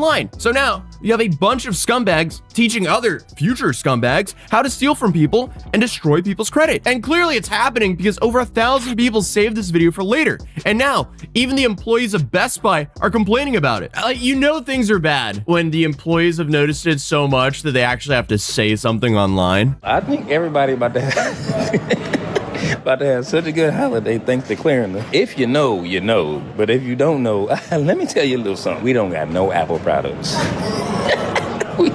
we sold them all, and everyone paid with the same methods. Oh, I'm just saying, why ain't y'all buy me nothing? That's crazy. Y'all ain't give me nothing. And for all we knew, that was the guy who was checking out the guy we saw in the first video. But it seems like they're selling all these Apple products, bought in other people's names, and flexing it on TikTok to then entice more people to do this exact thing. Yeah, and this is like, because honestly, what I was thinking it was that they were able to just somehow get a cash out. Because that's what usually these scams are, is they'll give you like a cash out in some way. This just being you have to resell stuff. This glitch has become a hustler. That's the glitch. comments are just asking how to do this. This is awful. This is diabolical. Why is this happening now? Also, by the way, if you need to pay someone for something as vague as I'll teach you how to make money, you are the method. You're their come up, because either they want access to your Klarna or they want you to pay them to teach you how to do it. Please stay as far away from these schemes as possible. Like, do we learn nothing from the Chase glitch or the Cash App glitch, leaving people with thousands of dollars in debt and fraud charges? But I guess not. Again, all of the comments are begging them to teach them how to Sorry, I didn't realize he was so loud. do this. Like, there is no identifier that this is a parody, and they're showing their faces. So I mean, if this is real, they are destroying their lives for internet attention. But I mean, hey, on the bright side, at least the trash is taking itself out, because nobody wants scammers out there stealing people's hard-earned cash, because most people actually have to work long hours providing actual real value to society and still barely make ends meet. Yet here are so many people on TikTok enticing people how to scam with the Klarna method, the Klarna glitch. Please stop. And we also have this one. Like, there's so many of them. And then you have the others who are recruiting people to do this. I just hate how many of these videos there are. I told Yeah, it just seems easier to just steal shit the old-fashioned way, bro. Just hit a box truck. Why you guys are going through too many steps? Go hit a fucking box truck and just sell the shit off there. Don't do that. That was ironic. That was not a real thing that I was saying. Don't do that. Don't. Stoic. Told y'all boys get on that Klarna when I was telling y'all boys, not everybody on it, and it's finna be burnt, and yo gonna be late when I tried to put you on the paper. Don't even trip, but guess what? I'm about to go up on it, not because y'all was playing. Y'all was playing, y'all didn't believe in the whoop. Y'all didn't believe in the whoop, man. Okay, please guys, never let anyone entice you with $400 to get a criminal record from stealing from others. That is unfortunately barely a week of rent in most cities in America right now. Please do not go out there and get federal wire fraud charges for $400. And now you have victims saying they randomly had $4 grand in loans pulled out in their name without their approval. Like, this is just so sad, and especially for all of this to be happening in the holiday season, which is, you know, a big enough financial constraint in itself. It's just pathetic, and hopefully everyone doing this gets caught. But honestly, the goal for everyone should be to not make this meme the reality for your family, because that's just diabolical. Why would you ever do that to your future generations? But Klarna did actually respond to the situation. What you need to know about the Klarna method posts on social media. You may have seen social media posts promoting something called the Klarna method that claims to let people earn cash or free products, regardless of what you see online. Using someone else's credentials or letting someone use yours to obtain goods is fraud, plain and simple. What's actually happening? We've observed social media posts attempting to recruit people to share their Klarna credentials or use stolen credentials to make purchases. This is financial fraud, regardless of how it's framed online. If you share your account details, use someone else's account or personal details, state false or stolen personal data, or let someone use yours to obtain goods for money, you will be held fully liable for those purchases, you will lose all fraud protection, and you may face criminal prosecution. Federal wire fraud carries penalties of up to 20 years in prison. As a financial institution, Klarna monitors every transaction and interaction. We have the data to identify and pursue any potential case. Your account is... And I will say, it is kind of funny because you'd be surprised how many people are actually scamming in the world. You would be surprised. And a lot of the times you don't get prison time, you usually just get hit with mad fines. Unless you were the one teaching the people the method and stuff like that. Like the guys who are posting this shit on TikTok, they might be racking up some charges. But more often than not, the government wants their money back. Like the money's coming from somewhere, you know, and it's usually going to end up coming from the government. And so they're going to want that money back from you. Even if you do get prison time too, they're going to want that fucking money back. Safe. If you keep your login credentials private, you're protected. Our consumer protection policies apply as normal. So yeah, please just stay safe out there, guys. Don't do any financial glitches because they will only leave you in a worse position. But all these videos were done at the end of 2025, so it'd actually be great if we left all this behavior there. I call this the Frogan method. Please become a member. Please become a member. New method just dropped.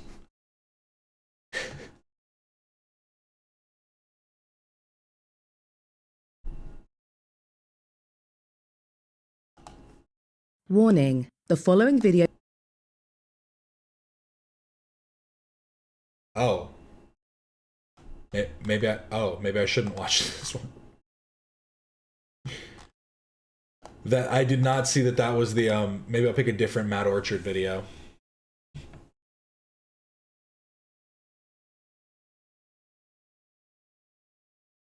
I got scammed once and the police just withdrawn the investigation due to failure to identify the perpetrator. Like, isn't that kind of their job, is to identify the perpetrator? Like, isn't that their whole fucking job? That is just so ridiculous. Do the cart narcs one? Good choice, good choice. I did see that one too. I think that one is also a little bit shorter, if I'm not mistaken. It is. Shorter and funny. This is what a lazy bone looks like. Cart Narcs documentary. So I actually do know a bit about Cart Narcs. He goes and gets the lazy bones. I put my cart away because I heard this a long time ago, before Cart Narcs was even a thing. Putting the cart back is a challenge of being a good person or not. And I don't think that it is the only challenge of being a good person, but it's one of many. And you got to check yourself every now and then and put that cart back. Since the dawn of man, people have eaten food. That food consumption predates. Yeah, well, I'm so confused. What is the glitch exactly? It just allows you to buy more than you normally should be able to. Well, from what Atozy was saying, it sounds like they're using fraudulent data, like stealing people's their private information and then using that as like an alias or whatever on their Klarna accounts to then get higher credit limits to be able to withdraw higher amounts, purchase at higher quantities to do these resales, which again is just so dumb. It's just such a dumb thing. Since the dawn of man, people have eaten food. That food consumption predates recorded history is an assertion that can be... Damn. This wall person looking a little thick. Some meaty legs. Made with confidence. It's the only one that's like that too. Interesting. I wonder if this was done for a particular reason. As it has been predate. That was one hunter that was known for their extremely strong legs. People have eaten food. True. That food consumption predates recorded history is an assertion that can be made with confidence, as it has been conclusively established as a scientific fact that if you do cart etiquette, people who litter, etc., all valid judgments. I have an interesting perspective on littering. I think littering is wholly wrong when in natural spaces, whether it's even planted parks, but obviously national parks, any type of like enclosures or places where there's animals. But honestly, I believe all of these concrete, metal, glass structures that we build, all of this tar that we put all over the ground, that's the true littering. And if I throw my fucking cup in the street, fuck them. I don't usually, but honestly, I do care about it less. I gotta be honest. It gives the criminals some work. You get some community service hours. Come do some litter pickup. I'm giving back to the community. Littering anywhere is criminal behavior to me. I'm just saying. When are we going to call it littering when we destroy all these different ecosystems?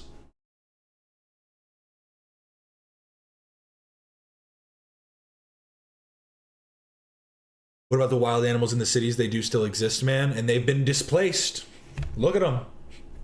Just put it in the bin. I do.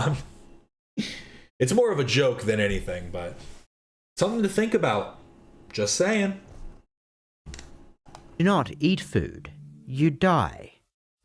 Our earliest ancestors acquired food by way of foraging, then hunting and fishing, and eventually the development of agriculture led to a situation where all kinds of foods, both plant and animal-based, could be produced at scale. freeing up the time and resources of the many due to their newfound ability to acquire all their nutritional needs from the few that made food production their chosen occupation. With the invention of grocery stores in the early 20th century, the ability of individuals to obtain food became easier still, though there were still limitations. A lot of times what you throw in the street ends up in waterways though. No. Homeless people pick up the cans and go sell them, giving back to the community. And then they don't have to go digging through that yucky trash can. Just saying. In this area of commerce that highlighted the need for further technological innovation. Chiefly among them, the fact that human beings have by default only 2 arms. It has been estimated that a standard paper bag can hold up to 14 items, assuming the average size of those items is about that of a soda can. This sort of capacity may satisfy the needs of a grocery store round for a swinging bachelor or neighbourhood cat lady, but those shopping for a household would often be faced with a predicament wherein the amount of items they were in need of exceeded the amount they were physically capable of carrying back to their vehicle in one trip. A quality problem compared to the woes of a prehistoric ancestor struggling for hours to spare a single fish, for sure, but still annoying. And so the year of 1936. What's the new fun poll? Do you litter? Everyone's just going to see no. All the liars are going to say no too. Oh, I did want to see what the end results of this poll are though. You must live inside one genre forever. Early 2000s edgy comedy took the win at 38%. Next up is a low-budget sci-fi at 30%. I could see that. And then Saturday morning cartoon actually coming in a close third at 28%. So that's 38%, 30%, 28%, and finally bleak prestige drama at 5%. Surprising that anybody really clicked that, but I guess it does depend on the type of things you enjoy, you know. If you enjoy the drama, then why not? You can pick what type of character you want to be, you know. The world is your oyster, as they say.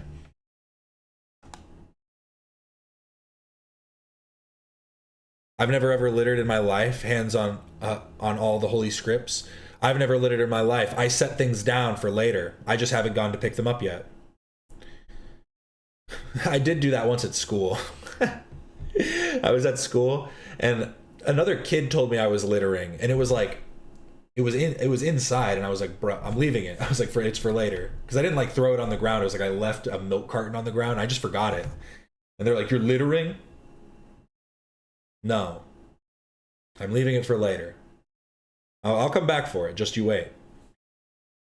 Might take me a while, and if someone gets it before me, damn it.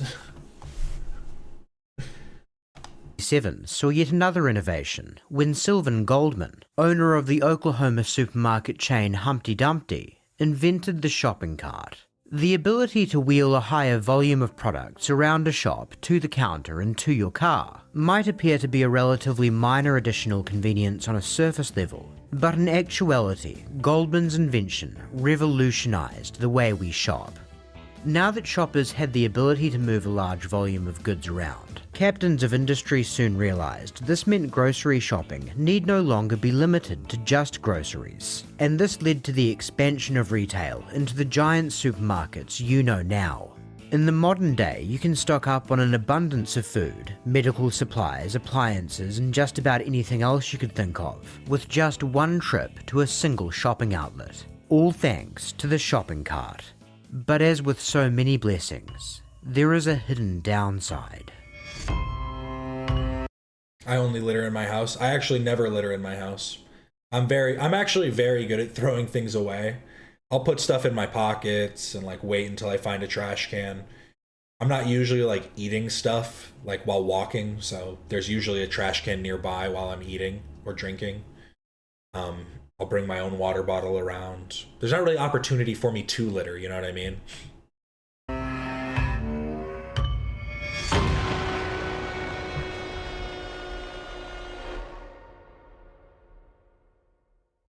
Every day, there are an estimated 27,000 instances of a vehicle sustaining some degree of physical damage after being struck by a loose shopping cart. The hazard stray carts pose can escalate considerably under conditions such as strong winds, with 34 fatalities recorded in the United States in 2021 alone, in addition to hundreds of serious injuries. And in all instances, the root cause is the same. A shopper was too lazy to walk their cart back to the designated cart corral once they were done with it. Unfortunately, governments have been slow to allocate resources toward properly policing this widespread, dangerous negligence. And That's where my tax dollars should be going. so we are, for the time being, living in a Wild West era of cart courtesy. One in which no man or woman to date has ever had to face charges or even a simple fine for failing to put their cart back where it belongs after using it. A world in which... See, Cartnark is doing the wrong thing. Cartnark he's trying to create order where there is no order. That's what Matt Orchard is pointing out. What we need to do is prove that there needs to become some kind of legal order. We need to start going around and encasing cops' cars in parking lots with just rows of carts surrounding police officers' vehicles, and then zip tie all the carts together so they can't get them apart. It just might work. Millions of people are doomed to walk through parking lots under constant terror, plagued with the knowledge that at any moment their car could be dented or legs crippled by a careening cart. It might be weird to say, I've probably littered more times than I've not put my cart back. And that's to show how little I've done of either. And that in such an event, the person responsible for enabling the tragedy would never be brought to justice. But sometime around 2019, something changed. Light them up. Still one good one? Yeah, we have Aldi's too. We have an Aldi's, and they do the coin. There are a few other shopping, like grocery stores that do that with the coin to put the car. But like, what if I just don't care about my quarter? What if I'm just balling like that? Don't need my quarter back. I'll just leave it wherever I want. Just free money for the store, I guess. And then it's like, it's a little bit more for the people that have to go get them, you know? It's like, oh, a little bit of money in their pocket. Sir, you left your cart right here. That's not how the cart goes. Take it back to the cart corral area. The body... I order my groceries to my house, but do they put the cart back? You might be complicit. The cam footage you're watching is from the perspective of Sebastian Davis, the highest-ranking agent of the Narcs, an international organization of highly trained professionals dedicated to promoting cart courtesy and safety. I know Cartnark is a troll, but he is a troll for justice, and my lawful good personality loves it. I thought you were calling him lawful good for a minute. I think he is a chaotic good, because he is doing it for the right reasons, but I think you could probably say on some level it's harassment. Like the continuation, like obviously they could drive away, whatever, but I don't know. He's definitely towing a line of legality. Safety through a range of means. Like he definitely knows how to play the system by like not having actual bumper stickers, having the what are they called? Magnet bumper stickers. I don't know why I couldn't think of the word magnet, but he has like the magnet bumper stickers he throws on people's cars. That's funny and that works. But I think he knows that he's towing that line. Most notably, publicly shaming... What if he's really just doing it for clout? He knows since he's the Cartnark, no one will ever stop him from not putting his cart back. He never puts his cart back. He literally walks out of the store and pushes it into the middle of like the run, like the road. He'll just push it into the middle of the road to prevent other people from driving by. And safety through a range of means, most notably publicly... I forgot about my tea and now it's cold. I'm sorry to hear that, but now you can drink iced tea. I know that's not what you wanted. I'm sorry. I'm drinking iced tea though. I made this on the stove. I did let the water cool off a little too much before I put the bags in, because I just boil a pot on the stove and then make tea that way.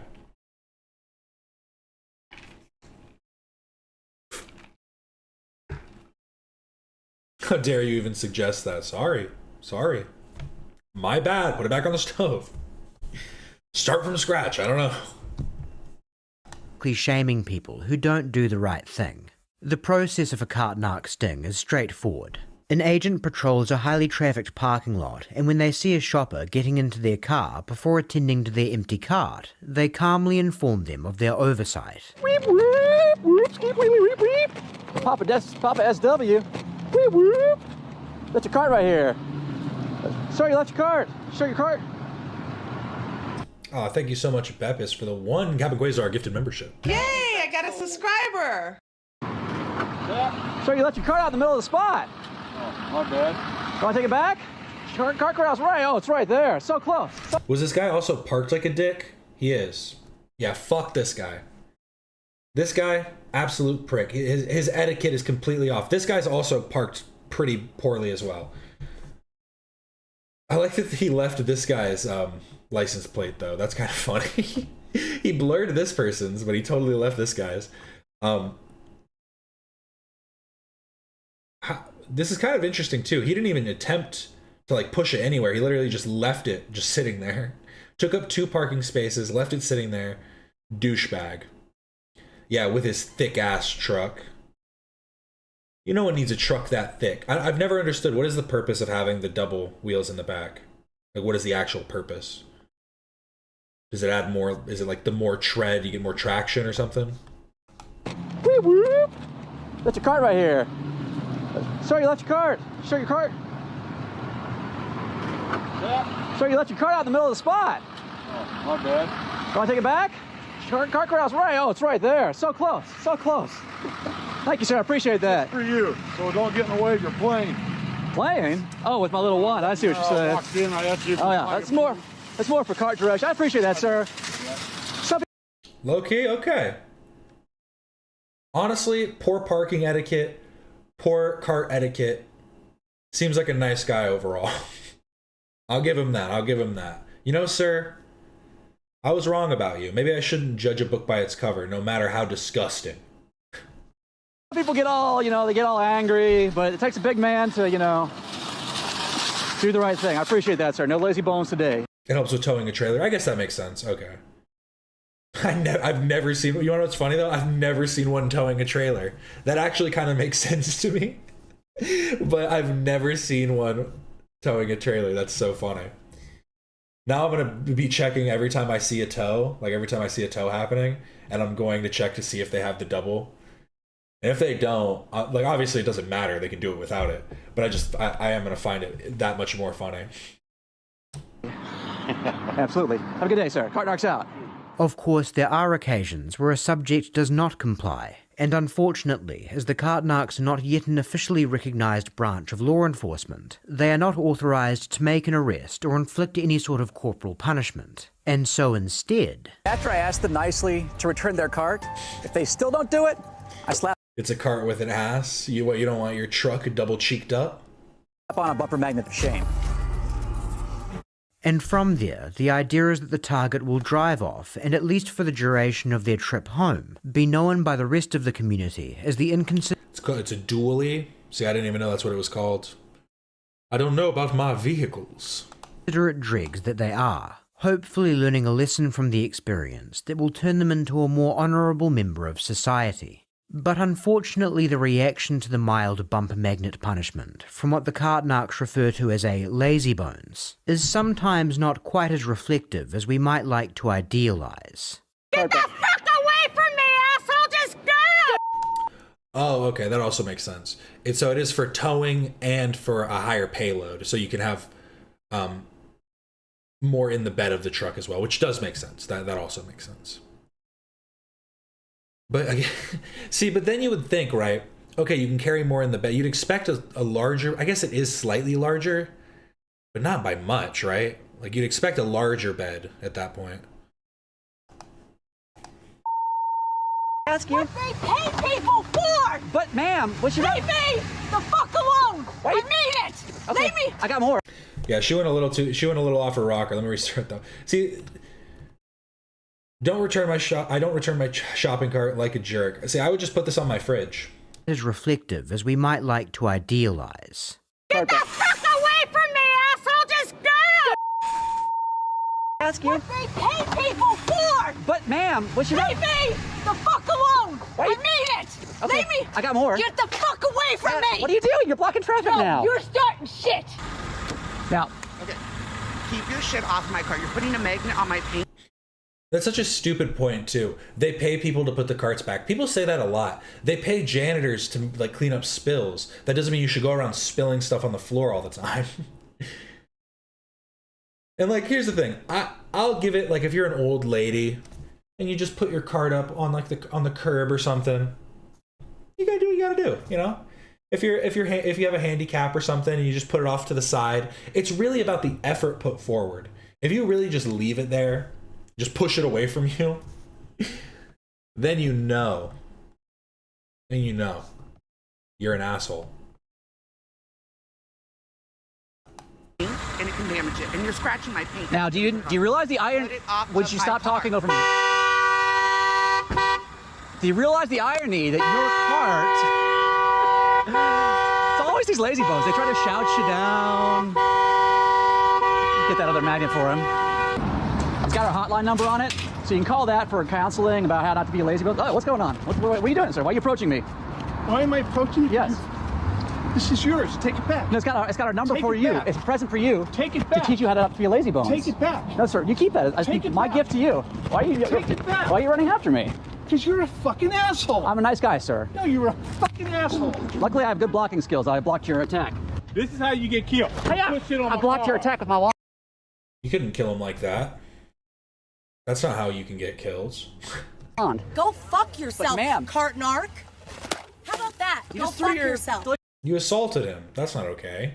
It's just McDonald's and Go delicious. fuck yourself. I love Bang I energy don't drink care. because you're throwing it at me. I don't give a shit. Look, Get man, the let me fuck give you outta my gift. here. Don't put that shit on my phone. Really? Let me. You see what it says, sir? That's a gun. Fucking car, get the fuck out. Dude, you're gonna shoot this dude like inches away from your dog? You're gonna blow out both of his eardrums, dude. The fuck's wrong with you? I would have put it on his car anyway. I would have tested him. I'd be like, let's see if you're willing to do it. Let's see. Don't be like me. All right, he just brandished a weapon at me. That is the first for the cart narcs.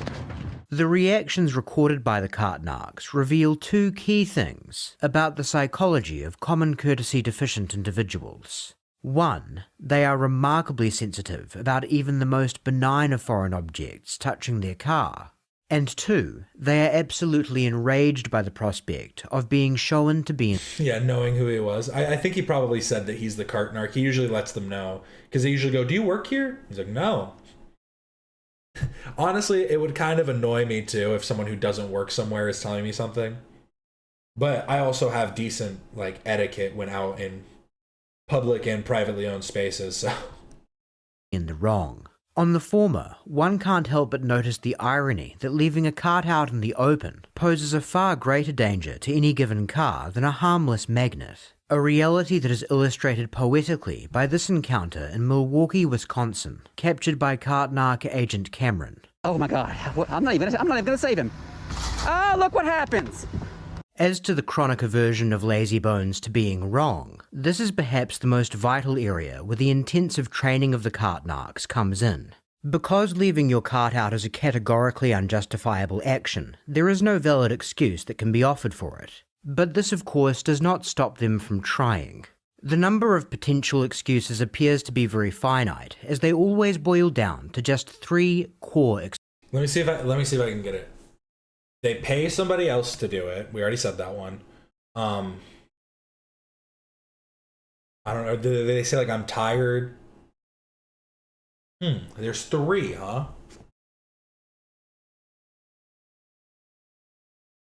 I can really only think of that one that I've seen people use consistently.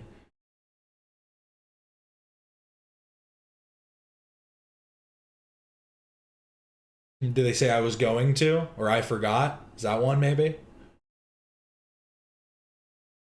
I'm in a rush. That's a good one. Yes, I'm in a rush has got to be one. That is true. I'm in a rush, definitely. But what is that third one? That is a good point. So let's see it. Let's hear them. excuses. 1. They pay people to do this. 2. I'm too busy. And 3. I'm disabled. This one's valid. This is a valid one if they are truly disabled, which can usually be identified if they have a disability placard or a disability license plate. but that doesn't always mean that they're disabled, or not having that doesn't always mean that they're not disabled. Having that usually means that they're disabled unless they're using their parents' car or something. But not having it doesn't mean that they're not disabled, and kind of becomes a gray area. Probably the best excuse you could use, right?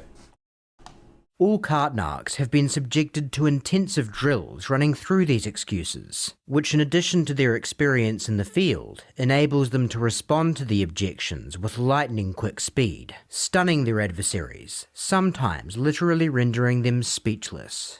They pay people. Okay, ma'am, that's the same. Yeah, they also pay people to pick up trash. Do you litter? No. Do you pee on the seat because they hire maids to clean up after you? When you use a hotel room, do you trash the hotel room? They hire maids to pick up after you. That's totally different. This is a dead giveaway of someone who has been completely bested in an argument. When confronted with Agent Cameron's flawless analogy, the lazy bone simply states it's completely different, without even attempting to explain how. It's different because, like, here's the thing. I guess, in a way, that's another, like another test of etiquette. Do you clean the hotel room before you leave? And I don't mean make the bed and clean up the sheets. That's not what I'm talking about. Do you pick up the trash, put it in the trash can, or do you leave trash on the tables and on the counters and on stuff? Because we usually clean up. If we're in a hotel, I'll usually clean up. Like, I try and do my best to make sure that the space that I'm in is, like, clean. I don't like to be in a dirty space. And then, so afterwards, I'm usually, by the time we leave, everything's already pretty cleaned up. But if there is anything that's left over, I'm going to pick it up and just put it in the trash, or put it, put it near the trash so that they know when they come in that it needs to be cleaned up. But that is all. But also I don't know if I would say that I would say that there is a difference between leaving a single item, like if you left like a McDonald's cup on a table, versus trashing the whole hotel room. And then that is the difference that you would draw between the shopping cart. Because a shopping cart is not the same as thrashing the entire room of a hotel room. It would probably be the same as leaving some trash left. And it's about the accumulation over time, you know what I mean? It's like, one person leaves a cart, okay, it's fine. But if 100 people left a store at the same time, doesn't happen, but let's just say for a hypothetical, 100 people leave the store at the same time and they all leave a cart out. Now there's 100 carts that somebody needs to clean up. And yeah, of course, that's their job. That's their job to do it. But their job is to take the carts from the cart racks back to the front for people to use again. Them having to corral the carts themselves into the cart corrals is then an extra step that makes their job harder.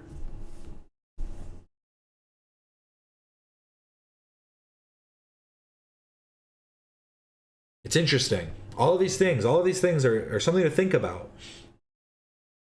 Yeah, I leave my hotel rooms as clean as possible. Like, obviously I'm not going to make the bed. Like, that's not, like, I make my bed at home, but I don't like tuck it in and like tuck under the stuff. Like, I'm not going to do all that. Thank you so much, Beth Davis. Sorry, I'm about to say that so wrong. Beth Davis Jimenez. Welcome to Quasar's Cadets. Almost disrespected you as we started. Thank you so much. Yay, I got a subscriber.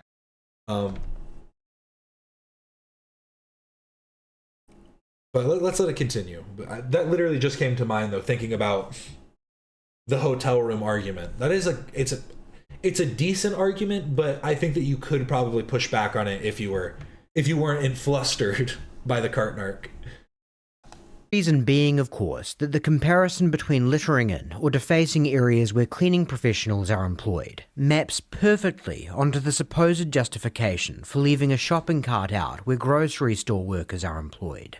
There is literally no difference in the principle, except perhaps for a few to argue the latter is actually less defensible. Hypothetically, if every single patron of a hotel, for instance, left every corner of their room absolutely spotless, this would lead to less cleaning jobs being required. Retail workers assigned to cart duty, however, are not primarily employed to round up strays. Their real job is...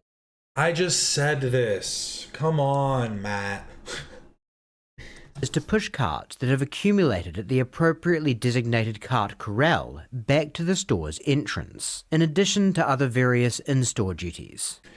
Depends. Walmart specifically has people that are just cart corral employees.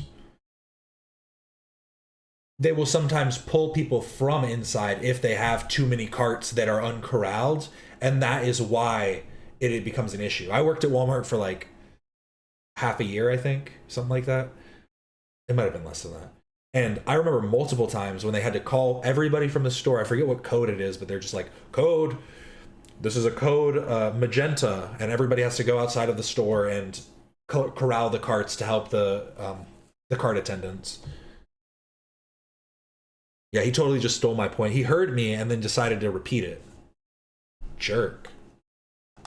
The collecting of loose carts is simply an added task that comes as a consequence of lazy customers. And in the absence of said laziness, these employees would just have additional time to put toward more useful parts of their role, rather than being out of a job. Those are people who are paid to clean up after you. Do you want to make their job harder? Ma'am, that's the most ironic thing you possibly could have said right now. I don't know. Because I'm giving you excellent analogies about... Here's the thing. He doesn't look dumb. You could say that maybe it's embarrassing, but that's really kind of subjective. And that's always like the weakest argument to use, right? It's like, you're just embarrassing yourself right now. You should stop. Oh my God, I'm laughing at you. I'm laughing at you right now. You're so dumb. Oh my God, look at you. Look at you right now. People always do that when they've clearly lost. And that's when you have to double down.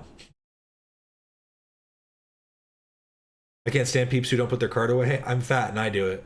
I even took an old man's yesterday for him. No lies. I mean, it is just that easy, right? Like, it's not hard to just put it, especially like, think about where you're going to park. Obviously, sometimes you got to park farther back. It happens. But like, if you truly are someone who's like, oh, I hate putting the cart back, park near the corral. It's not that, I mean, it's really not that hard. Did she say she doesn't know what irony means? I didn't hear that, did she? I don't know. Because I'm giving... Oh, no, she's saying I don't know about that. Maybe she's saying she doesn't think that it's ironic, I guess. You excellent analogies about other people who are paid to... Do you tell, when your kid messes up his room, do you say, oh, you're the parents. You pay the mortgage so you can clean up after me because it's your mess now.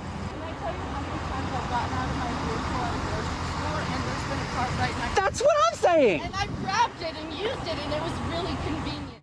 After issuing this completely asinine rebuttal, the lazybones immediately begins to wind up her window and drive away, before Agent Cameron can engage her further, presumably because she knows just how easy this line of reasoning is to refute. Because pushing a shopping cart requires taking on additional mass, doing so will never be as easy as simply walking without one, no matter how sleek. I do like that Matt Orchard's videos seem to be very about darker subjects and kind of a deep analysis. And this is such a funny thing to analyze. Was this dropped on like April Fool's Day or something? Yes, it was. Okay, that makes sense. I was like, this has to be like an April Fool's joke. And light the cart's design may be. This means there is absolutely no scenario wherein pushing a cart to the store from the point you get out of your vehicle will be more convenient than taking one from the entrance of the store. The general excuse of busyness is one that almost doesn't warrant examination. However, the inner workings of an individual feigning an urgent need to be elsewhere is worth having a quick look at, if for no other reason. I mean, honestly, if you were truly in a hurry, you probably wouldn't even roll your window down, right? You'd just go, where the fuck is this guy trying to talk to me? And then you'd back out and you'd leave. That's what I'd do if I was in a hurry. Just to marvel at the depths of their depravity. So you left your cart out there like a big old lazy bones. You didn't take it back where it belongs. You just tossed it off into the rocks. Yeah. Why didn't you take it back to the cart corral? It should be easy to move to the cart corral. You can go ahead and do it if you want to. No, I don't want to. Why not? Because I have a lot of things to do right now. Like what? Tell me what you got to do. I'm going to listen. My family's waiting for me. Citing a need to be with loved ones is an absolute textbook excuse for those claiming busyness, as they anticipate it will instill some sense of guilt in the cart narc. But as you will soon see, Agent Sebastian is far too seasoned to fall for it. Oh, okay. And they can't wait like 30 more seconds for you to take your cart back? I know. People who don't put the cart back suck, but I'm not really a fan of cart narc either. I definitely have a love-hate relationship with cart narc. Sometimes I'm like, okay, you got to just kind of move on at some point. Call them a lazy bones, give them their thing. But sometimes the arguments go on for a little bit too long, and it's like, it does seem like he likes the confrontation a little bit. Normally do it. I'm in a hurry. Sorry. Seeing that the family line won't hold, our subject immediately pivots to the assertion of having a historically good record. A hollow appeal, as Agent Sebastian has no kind of database he can go to verify the claim. And even if he did, if the cart this individual left out were to victimize an innocent person, should they be expected to take any comfort from the fact it was something she didn't normally do? What's going to happen if the 30 seconds that you're taking, first off, to talk to me, but much less to bring your cart back? Yeah, I normally do it. But like, what's the big rush with your family? They're waiting for me. What are they waiting for, like to perform heart surgery or what? Now the subject is beginning to utilize a non-verbal version of a tactic you may know as gaslighting, a manipulative ploy some people use to avoid accountability by attempting to make the person trying to hold them to account feel as if they are foolish or even mentally unwell. When Agent Sebastian sarcastically asks if the subject's family is waiting for her to perform heart surgery. Isn't that the point? They argue that they don't have the time for longer than it would take to put the cart back. No, I agree with you. But it's just like, the point's already been proven. These clips have been pretty good, but I've definitely seen ones where I'm like, come on, cart narc. You're clearly liking this a little too much. She immediately realizes that he has with one sentence exposed her objection for the farce that it is, as nothing less than such a comically extreme scenario would explain having less than the approximate 30 seconds it would take to return a shopping cart. But instead of admitting that her pleas of needing to return to her anxiously awaiting family have been a deceptive ruse all along, she laughs, attempting to put Agent Sebastian under the impression he is being silly and his mission is unimportant. I don't. See, that's a good joke on me, because it's ridiculous, the excuse. Well, here, we got these bumper magnets that give out our Lazy Bones hotline number. Do you like that? What is it? It says, we're the cart narcs. It says, I got cart narked, and it's got our Lazy Bones hotline number on it, so you can call us and we can talk you through how to behave in the future so you're not being lazy. Are you serious? Well, don't I look serious? I got my cool badge, my cool face mask, why would I do this just out of for nothing? I can't believe it. You're forcing me to do that. Another manipulation. Note that at no point has Agent Sebastian issued any sort of threat, nor has he pretended to have any powers of law enforcement, but the subject deliberately uses the sinister word forcing instead of the accurate asking, again attempting to make Agent Sebastian feel as if he is somehow in the wrong. Not forcing you, just asking politely. Because other people do it, why couldn't you do it? I normally do it. But then what happened today? I don't know. I have a lot of stuff to put in my car. And then you just got tired out? This next attempt at psychological manipulation is particularly advanced, indicative of a person who has certainly not left their cart out for the first time, so we'll break it down step by step. I am a lady that I normally do it. The subject again claims to be a lady who normally puts her cart away, but the key in this instance is not the claim of having good behaviour most of the time, but rather her unnatural emphasis on the word lady. Her sex has nothing to do with the issue at hand, and there should be no doubt that she knows this. What she is doing is laying a trap for Agent Sebastian. I'm not going to be fighting for a lady. Just as the subject intended, Agent Sebastian is naturally discombobulated by her non sequitur and he's going to be like, a lady would put back the cart. You're no lady. Repeats it in confusion, something she will immediately seize on and deliberately You're no lady or gentleman. You are scum. Misinterpret. There. Excuse me, I'm a man? No, I'm saying, well, what does a lady have to do with it? You're saying women can't take their carts back? Yes, but I am a lady. I don't know what are you trying to tell me. I'm trying to say that other ladies take their carts. I don't appreciate that. There is, of course, no reason to interpret Agent Sebastian's exclamation as meaning to imply the subject is in fact a man. He was merely repeating what she just said with an exclamation and question mark, the way one typically does when a person says something that makes absolutely no contextual sense. This just goes to show that even the most experienced cart narcs can sometimes fall for the most cunning of traps. But Agent Sebastian... Have any asked for a magnet or recognized him? I've seen a few take the magnets. I'd definitely take one. If I saw him like harassing people in the parking lot, I'd go up to him and just be like, hey man, can I not put my card away so I can get one of those magnets, or can you just give me one? And then if he's like, nope, they only go to Lazy Bones, sorry, then I would literally push a cart out into the middle of... I'd push it into my own car, act like it's not mine, and watch him be like, Sebastian will quickly regain his composure. If I am telling you I normally do it, I don't know why are you... But why not today, though? My question is this. I'm listening. If I am explaining to you I'm normally doing it, Oh, thank you. then why are you trying to fight with me? I'm not fighting. I'm asking you politely to take your card back. No, I normally do it. I did not do it today because I told you I'm in a hurry. But in the time that you've talked to me, you could have taken your card back 5 times. I'm not gonna... Here, I'm gonna get... You want to do my card magnet? No, I'm ready to do it. Oh, thank you. I appreciate that. Thank you. We want one guy. Thanks, Narcoteers, by the way. There's just some fans over there. I normally do it. Thank you so much. I appreciate that. I hope your family can live without you for 10 more seconds or whatever. But of course, not all lazy bones go so easily, especially those so morally bankrupt as to falsely cast themselves as disabled. Hey, man, I'm sorry, that's not where the cart goes. That's in the handicap. what did he just do? As disabled. Hey, man, I'm sorry, that's not where the cart goes. That's in the handicap walkway. Someone who's actually handicapped might need that for like their wheelchair or something. Wait, I'm sorry. She handicapped? Is that what you're saying? Like someone who's like in a... Oh, no, I'll move it. I mean... Thank you. See, and I do have a handicap, actually. Well, so just let you know. But I get what you're saying. Is it lazy bonesitis? But like the I'm sorry, wait, what? Is your disability lazy bonesitis? Because I saw you walk around the store and then you came out... Absolutely.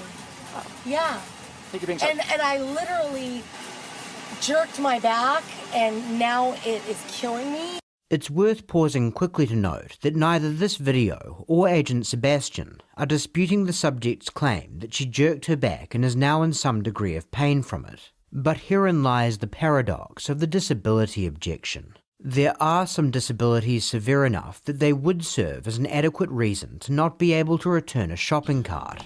I mean, quite literally, my dad walks around the whole store. My dad is legally disabled and has spinal stenosis and has gotten surgeries for it, and is still disabled, and he can still walk around, he can still do stuff, but like, he also puts his cart back, so if we're I mean,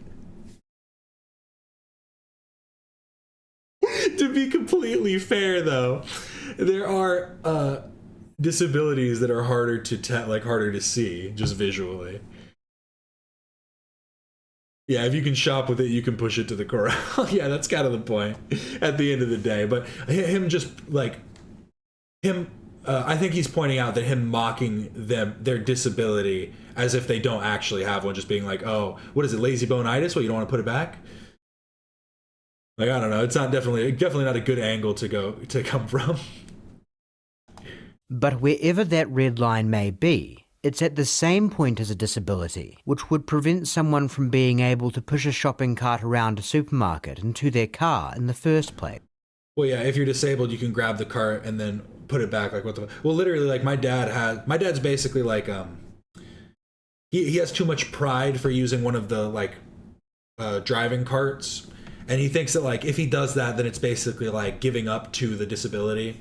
And he's like, I want to be able to walk around for as long as I can, and I don't want to, like, basically give out and not be able to walk around. And then atrophy farther from not getting, like, the amount of exercise that he can. And he'll, like, be at times leaning on the cart and stuff, you know, like, literally, like, leaning on it because his back hurts and he has to just, like, stop for a second and stand there. But again, he also puts the cart back. He'll put it back at the end. And it's like, if it comes down to that you just want to be faster, and so I wanted to use the cart, it's like, yeah, it's a decision you made. And you should still probably have some decorum. Don't be scum. Hence, while there have surely been many people too impaired to collect a shopping cart, there has never been a person too impaired to return one. Unless perhaps something really bad happened on the way back to their car, but let's not get sidetracked by extreme outliers. The point is, while the subject's claims of a bad back may indeed be true, the only ailment that can be said to be preventing her from returning her cart is in fact the lazybones-itis Agent Sebastian has diagnosed. And today's been a better day, but have you seen... Yeah, I have an invisible disability, and I hate when people could just assume I'm healthy faking it, but I can put the damn cart back. It is that simple, right? It's a decision you make to use that cart. You could use the, like, drive around carts. You could. One of the little scooters. But, oh no. She starts chasing him around with a bad back. Oh no, she's gonna get hurt. my MRI, sir? And who the fuck are you? Oh, I'm the cart narcs. Okay, well, you can cart narc go fuck yourself. Well, that's not How about nice that? to say. Well, lazy bones-itis? How about asshole-itis? Well, I'm a... Why does she have one drink in each hand? It sounds like she has one drink and down the gullet too. She sounds like she's might be a little drunk, but maybe she's on medication for her back pain though. That's also possible. Don't stutter at me and get the fuck out. Man, you didn't let me finish my great statement. No, thank you, sir. You can leave me alone. I'm irresponsible Thank personitis. That's what I have. I have too much of that. The cart corral's right over there. Irresponsible personitis? You have go fuck yourself-itis. I don't think you're making... That's not where it it can go goes. there. How about there? How about this? You want the cart there? You can go fuck yourself and put it there. I don't want to put it there. A chronic impulse to deflect responsibility is a common symptom of lazybones-itis. Seeing that claims of a handicap are not going to hold, the subject is now citing Agent Sebastian supposedly being rude to her as a reason she will not return. Yeah, either way, if she's slurring off of her medication, she probably shouldn't be driving either. That is true. In the cart. Even if her claim was true, it would have absolutely no bearing on the impact her stray cart may have on an innocent third party who has never so much as spoken a terse word in her direction.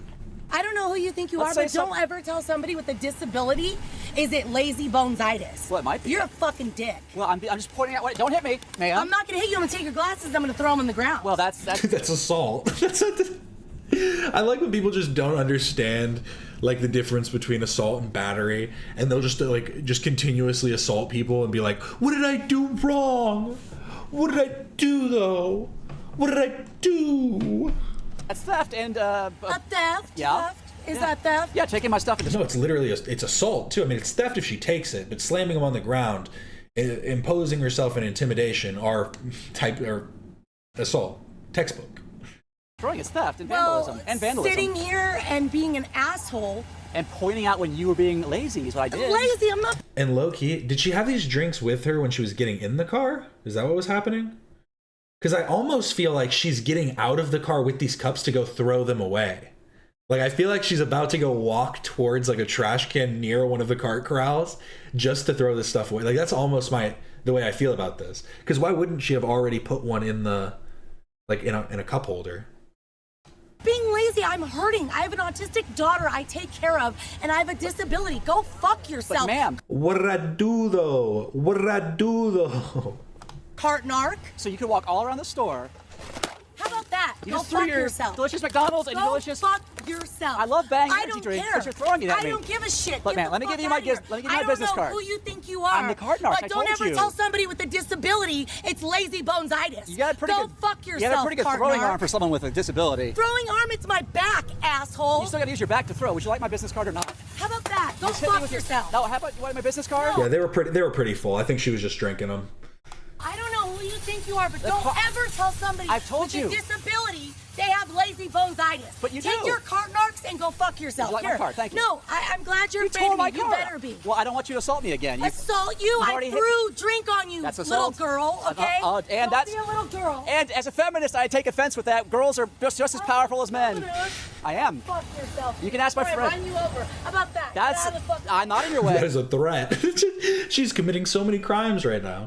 And you shouldn't threaten. Oh, and. Ma'am, you shouldn't threaten assault like that. And I'm staying out of your way. How about this? What? I'm actually gonna go inside to my friend, the manager, and tell her that you're. And what? I would absolutely. Don't I'm not going to talk to you. Don't get near me. Don't talk to you. I'm the one who's backing away. I don't know who you think you are. I'm the cart narcs. I've told you a million times. Okay. I'm backing away, and you're the one who threw. He's the woke narc. This is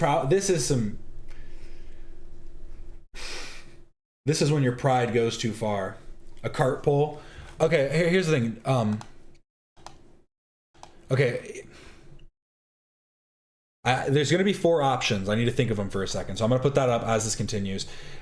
Why doesn't she go grab the cart here? She's too much pride. She doesn't want to do what he says, so she's not even going to put it back now, even if she walks all the way back inside. Well, I'm going to go tell Walmart that you guys are you going to start? Narcs. Yes. Are you going to start with what you did, leaving a cart in the middle of the handicap area? We got to start with that, because that's why this whole... Let's start with this. Go fuck yourself, dude. I don't know. We're not starting with that. That's happened. Tell Walmart that you're harassing people. I'm not harassing. I'm pointing out. Disability. I'm in a calm manner. You just called me lazy. You've never seen my MRIs. You're not inside my body. You're walking around. Go fuck yourself. In the time you've walked back and forth a bunch of times. I have to take pain medication to even walk around. Right, but in the time you've walked back and forth and thrown your stuff at me, you could have walked your cart back to the corral where it belongs. You can also go fuck off and not harass people. Notice how the subject's consistent and immediate resorting to profanity only serves to highlight how weak her case is. Again, no matter how bad her back may be, her ability not just to use the cart in the first place, but also throw at least partially full fast food cups and energy drink cans at a seemingly high velocity, demonstrates it cannot be bad enough to prevent her from carrying out the task in question. As soon as this is pointed out to her, all she can do is jump to the non sequitur that while she may be fully capable of returning her cart, Agent Sebastian is also capable of fucking off. Completely irrelevant, of course, as our intrepid agent is not failing to retreat from the situation due to being under some sort of false impression he is not able to. Rather, he is standing... Okay, so the poll is, what do you think of Cartnark? Is he trolling for justice, good intention, poor execution, just looking for clips, or loser? His ground as a matter of moral and professional duty. That's not harassment. Tell me you're gonna harass this lady if she leaves her cart. That's not harassment, ma'am. Are you gonna do that? I'm the one who's gonna do? We do it to everybody, no matter what. Okay, well, I don't give a shit. But do you insult them and tell them they don't have a disability? I didn't say that. You just said it's lazy bonesitis. Right. That's my disability. That's my suspicion. Yes. Is it your suspicion? Yes. Okay, no. I have 6 bulging discs in my neck. Look. I have 3 bulging discs in my back. Okay. In fairness, that does sound like a very serious condition if true, but it does not... I was going to say that her getting all riled up like this is not going to help that at all, but then I realized... Come on, Matt, you can't do her dirty like that. Change the core fact she should still be able to return the card. And I have degenerative arthritis. I believe. So go fuck yourself. But how did that not affect? Yeah, it's clips. Nobody would do this if they weren't making bank off of it. I guess it's like the chicken and the egg though, because it's like he did it before he was making money, but I guess he probably knew that it could become popular because he knew like there's always going to be content from it. Interesting. It is interesting. Nobody thinks he's a true loser though. They think that there's something there. Went throughout the store for the past half hour. What do you mean not affect me? I told you I have to take pain medication to even walk around. So why couldn't you? My name's Sebastian, Agent Sebastian with the card narcs. Agent Sebastian. So how? Why do you harass people? Not harass. Agent Sebastian. I'm saving the next person with a real disability who might have. With a real disability? Who might have like. Don't ever insult somebody and tell them they don't have a real disability, Sebastian. Who might have just because they're walking or. Yeah, she said she was going to return the car, and then he called her lazy. He fucked up there. Yeah, see, that was just it was bad on his part. He needs to know when to cool off, when to take a step back, and not be narking so hard. Around a store. Pretty well too, may I say. Absolutely, I'm in a hurry to go home to my autistic daughter, who also has a disability. This is another common technique employed by lazy bones in the heat of confrontation, citing a loved one with a disability, even when said loved one is not even present and their disability has nothing to do with the situation. In this instance, honestly though, if you do have a disability, getting called lazy, I could understand that riling you up, because that's probably like not an uncommon thing to hear as well. You know what I mean? Like, not that I'm fully on her side for throwing her drink and throwing both of her drinks and just leaving them on the side of the road, and then ripping up his card and also throwing that in the road. We were talking about littering either, where Oh my God, I messed up so many words there. We were talking about littering earlier, and what I meant to say is I said side of the road, threw it in the middle of the road. God damn it. That's why this stream is about to end. We're going to finish after this video. The best rationale we can discern for I honestly hate this pseudo-intellectual commentary. Well, be happy to know that it is just an April Fool's joke, because this guy's an actual crime channel that talks about legitimate things that are actual issues. But the reason he's doing the pseudo-intellectual Absolutely, I'm in a hurry to go. little spiel is because of that, because it's April Fool's Day. This is another common technique employed by lazy bones in the heat of confrontation, citing a loved one with a disability, even when said loved one is not even present and their disability has nothing to do with the situation. In this instance, the best rationale we can discern for the subject bringing up her autistic daughter is that her not putting the cart back is supposed to be due to her rush to return home to said autistic daughter. Oh no. I think that what she's doing here is just trying to gain more sympathy. So I guess it would fall under if that's what you want to say, but I think she's just trying to get sympathy so he'll leave her alone. This doesn't hold water for the exact same reason as our previous case. It's inherently dubious that any situation with her daughter could be so urgent as to not allow 30-odd more seconds to return a cart. And in the event of such an urgent situation, she would presumably also not have time to argue with the cart narc, throw drinks at him, get in and then out of her car again, walk back toward the store, turn around, and argue more with the cart narc. Not much of a hurry, because you've been throwing stuff at me and trying to hit me and steal my things. Come here, I want you to... I'm sure you have an autistic daughter. I'm not trying to steal. And I don't think she wants her mother to be like this. If I had to, you probably could be a better role model for her, quite frankly. Do you have a son or a daughter? I have many, actually. I'm a sperm donor. I'm a very good mother. But my daughter You're modeling poor... Look. I don't want... They don't just give people handicaps without having a handicap, Sebastian. Ma'am. So that's what I don't all get, I'm is why you saying insulted me. is you blocked the handicap No, aisle. you Yes, said you did. more than that, Sebastian. You said... Is his name actually... When did she get Sebastian? Is that his name? Did he say that? I have a disability and it's called lazy bonesitis because I walked around Walmart. And then couldn't walk the extra 25 feet. I could walk the extra 25 feet, But you chose not to because of but what? I'm trying to get Lazy home to my bonesitis. autistic daughter. You're not trying that hard because you keep throwing stuff at me. Look, I'm not going to throw anything at you. And, I want well, you to see, you telling me to back off. No, Here you I are. want you to see what... That's me. I'm sure you'd con some doctor into giving that to you. That's fantastic. The point is, you could have just... Yeah, you kind of lost me there, Cart Narc. Because like I'm saying, this is where I would say that this is just trying to get the clip. Like, he knows that he's just making it worse in a bigger situation than it is. Like, yeah, she's lashing out. She's acting crazy. But I think we all should try and de-escalate situations like this and not just keep on trying to rile people up.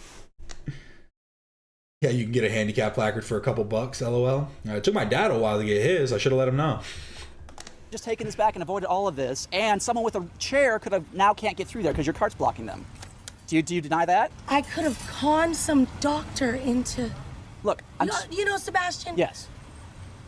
You're not even a human being. You're a real piece of work. I'm a cart narc, is what I am. No, Sebastian. Yes, I am. You're a piece of shit. Ma'am, I didn't throw anything at somebody. No, Sebastian, you're not inside my body, so don't ever insult nobody. I doubt many by people are telling getting them. inside your body anytime soon, quite frankly. But the point is... Here, Sebastian. What? Uh-oh, wait, hold on. Wait a minute. Ma'am, please stop approaching me. I'm backing Come here, away. Sebastian. No, come here, because I'm going to teach you. Uh-oh, pepper spray. I'm going to teach you. Cart narcs out.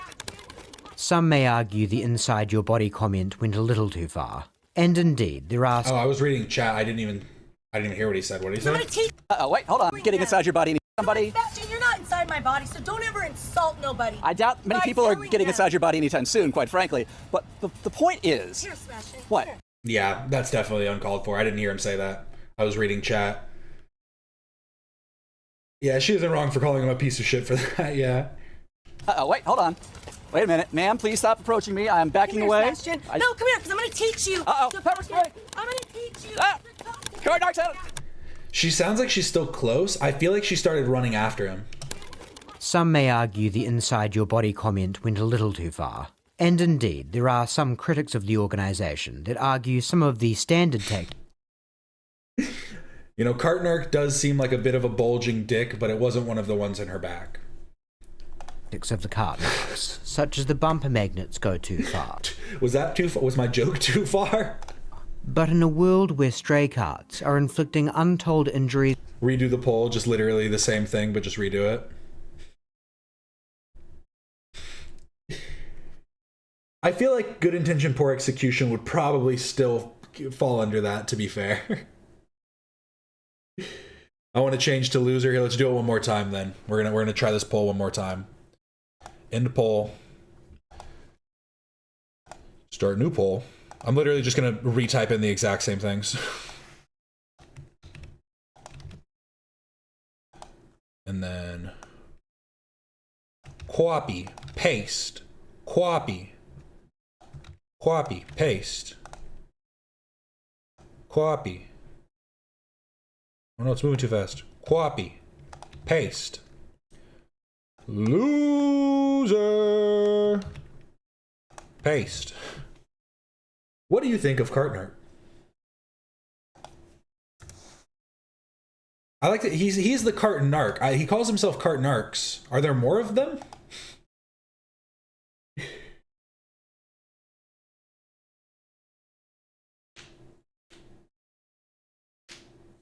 I'm probably looking for the clips camp now.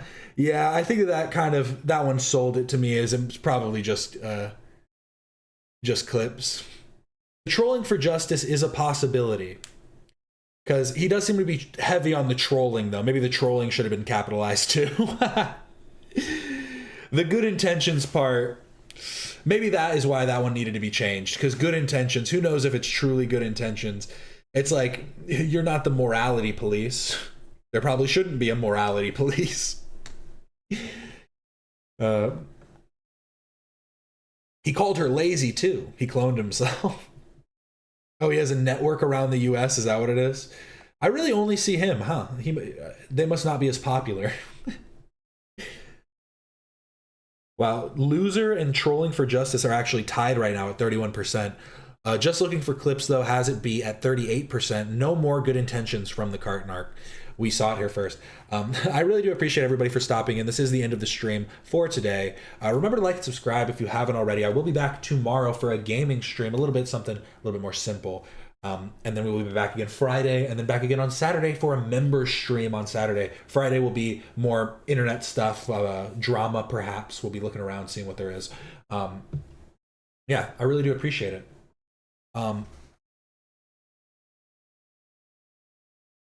I sent it in the cap in Discord. Hop in the Discord if you remember. I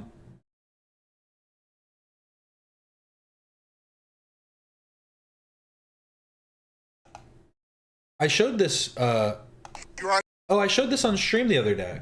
The guy hitting his wife. The guy backing into his wife. Wait, I'm confused. Did something else happen? Now, in this video, and I'll show you the rest of here in just a second, you'll hear him say something about you shouldn't stop behind a moving car. But the crazy thing is, because this happened on private property in a parking lot, it's technically not considered illegal. Fun fact for you, in some states, if you hit a car or another car hits, you're literally getting ready to be hit with the car. Yeah, we watched this on stream. It's pretty good. Dude hits his wife. He backed into his wife. What an idiot. Her husband is driving.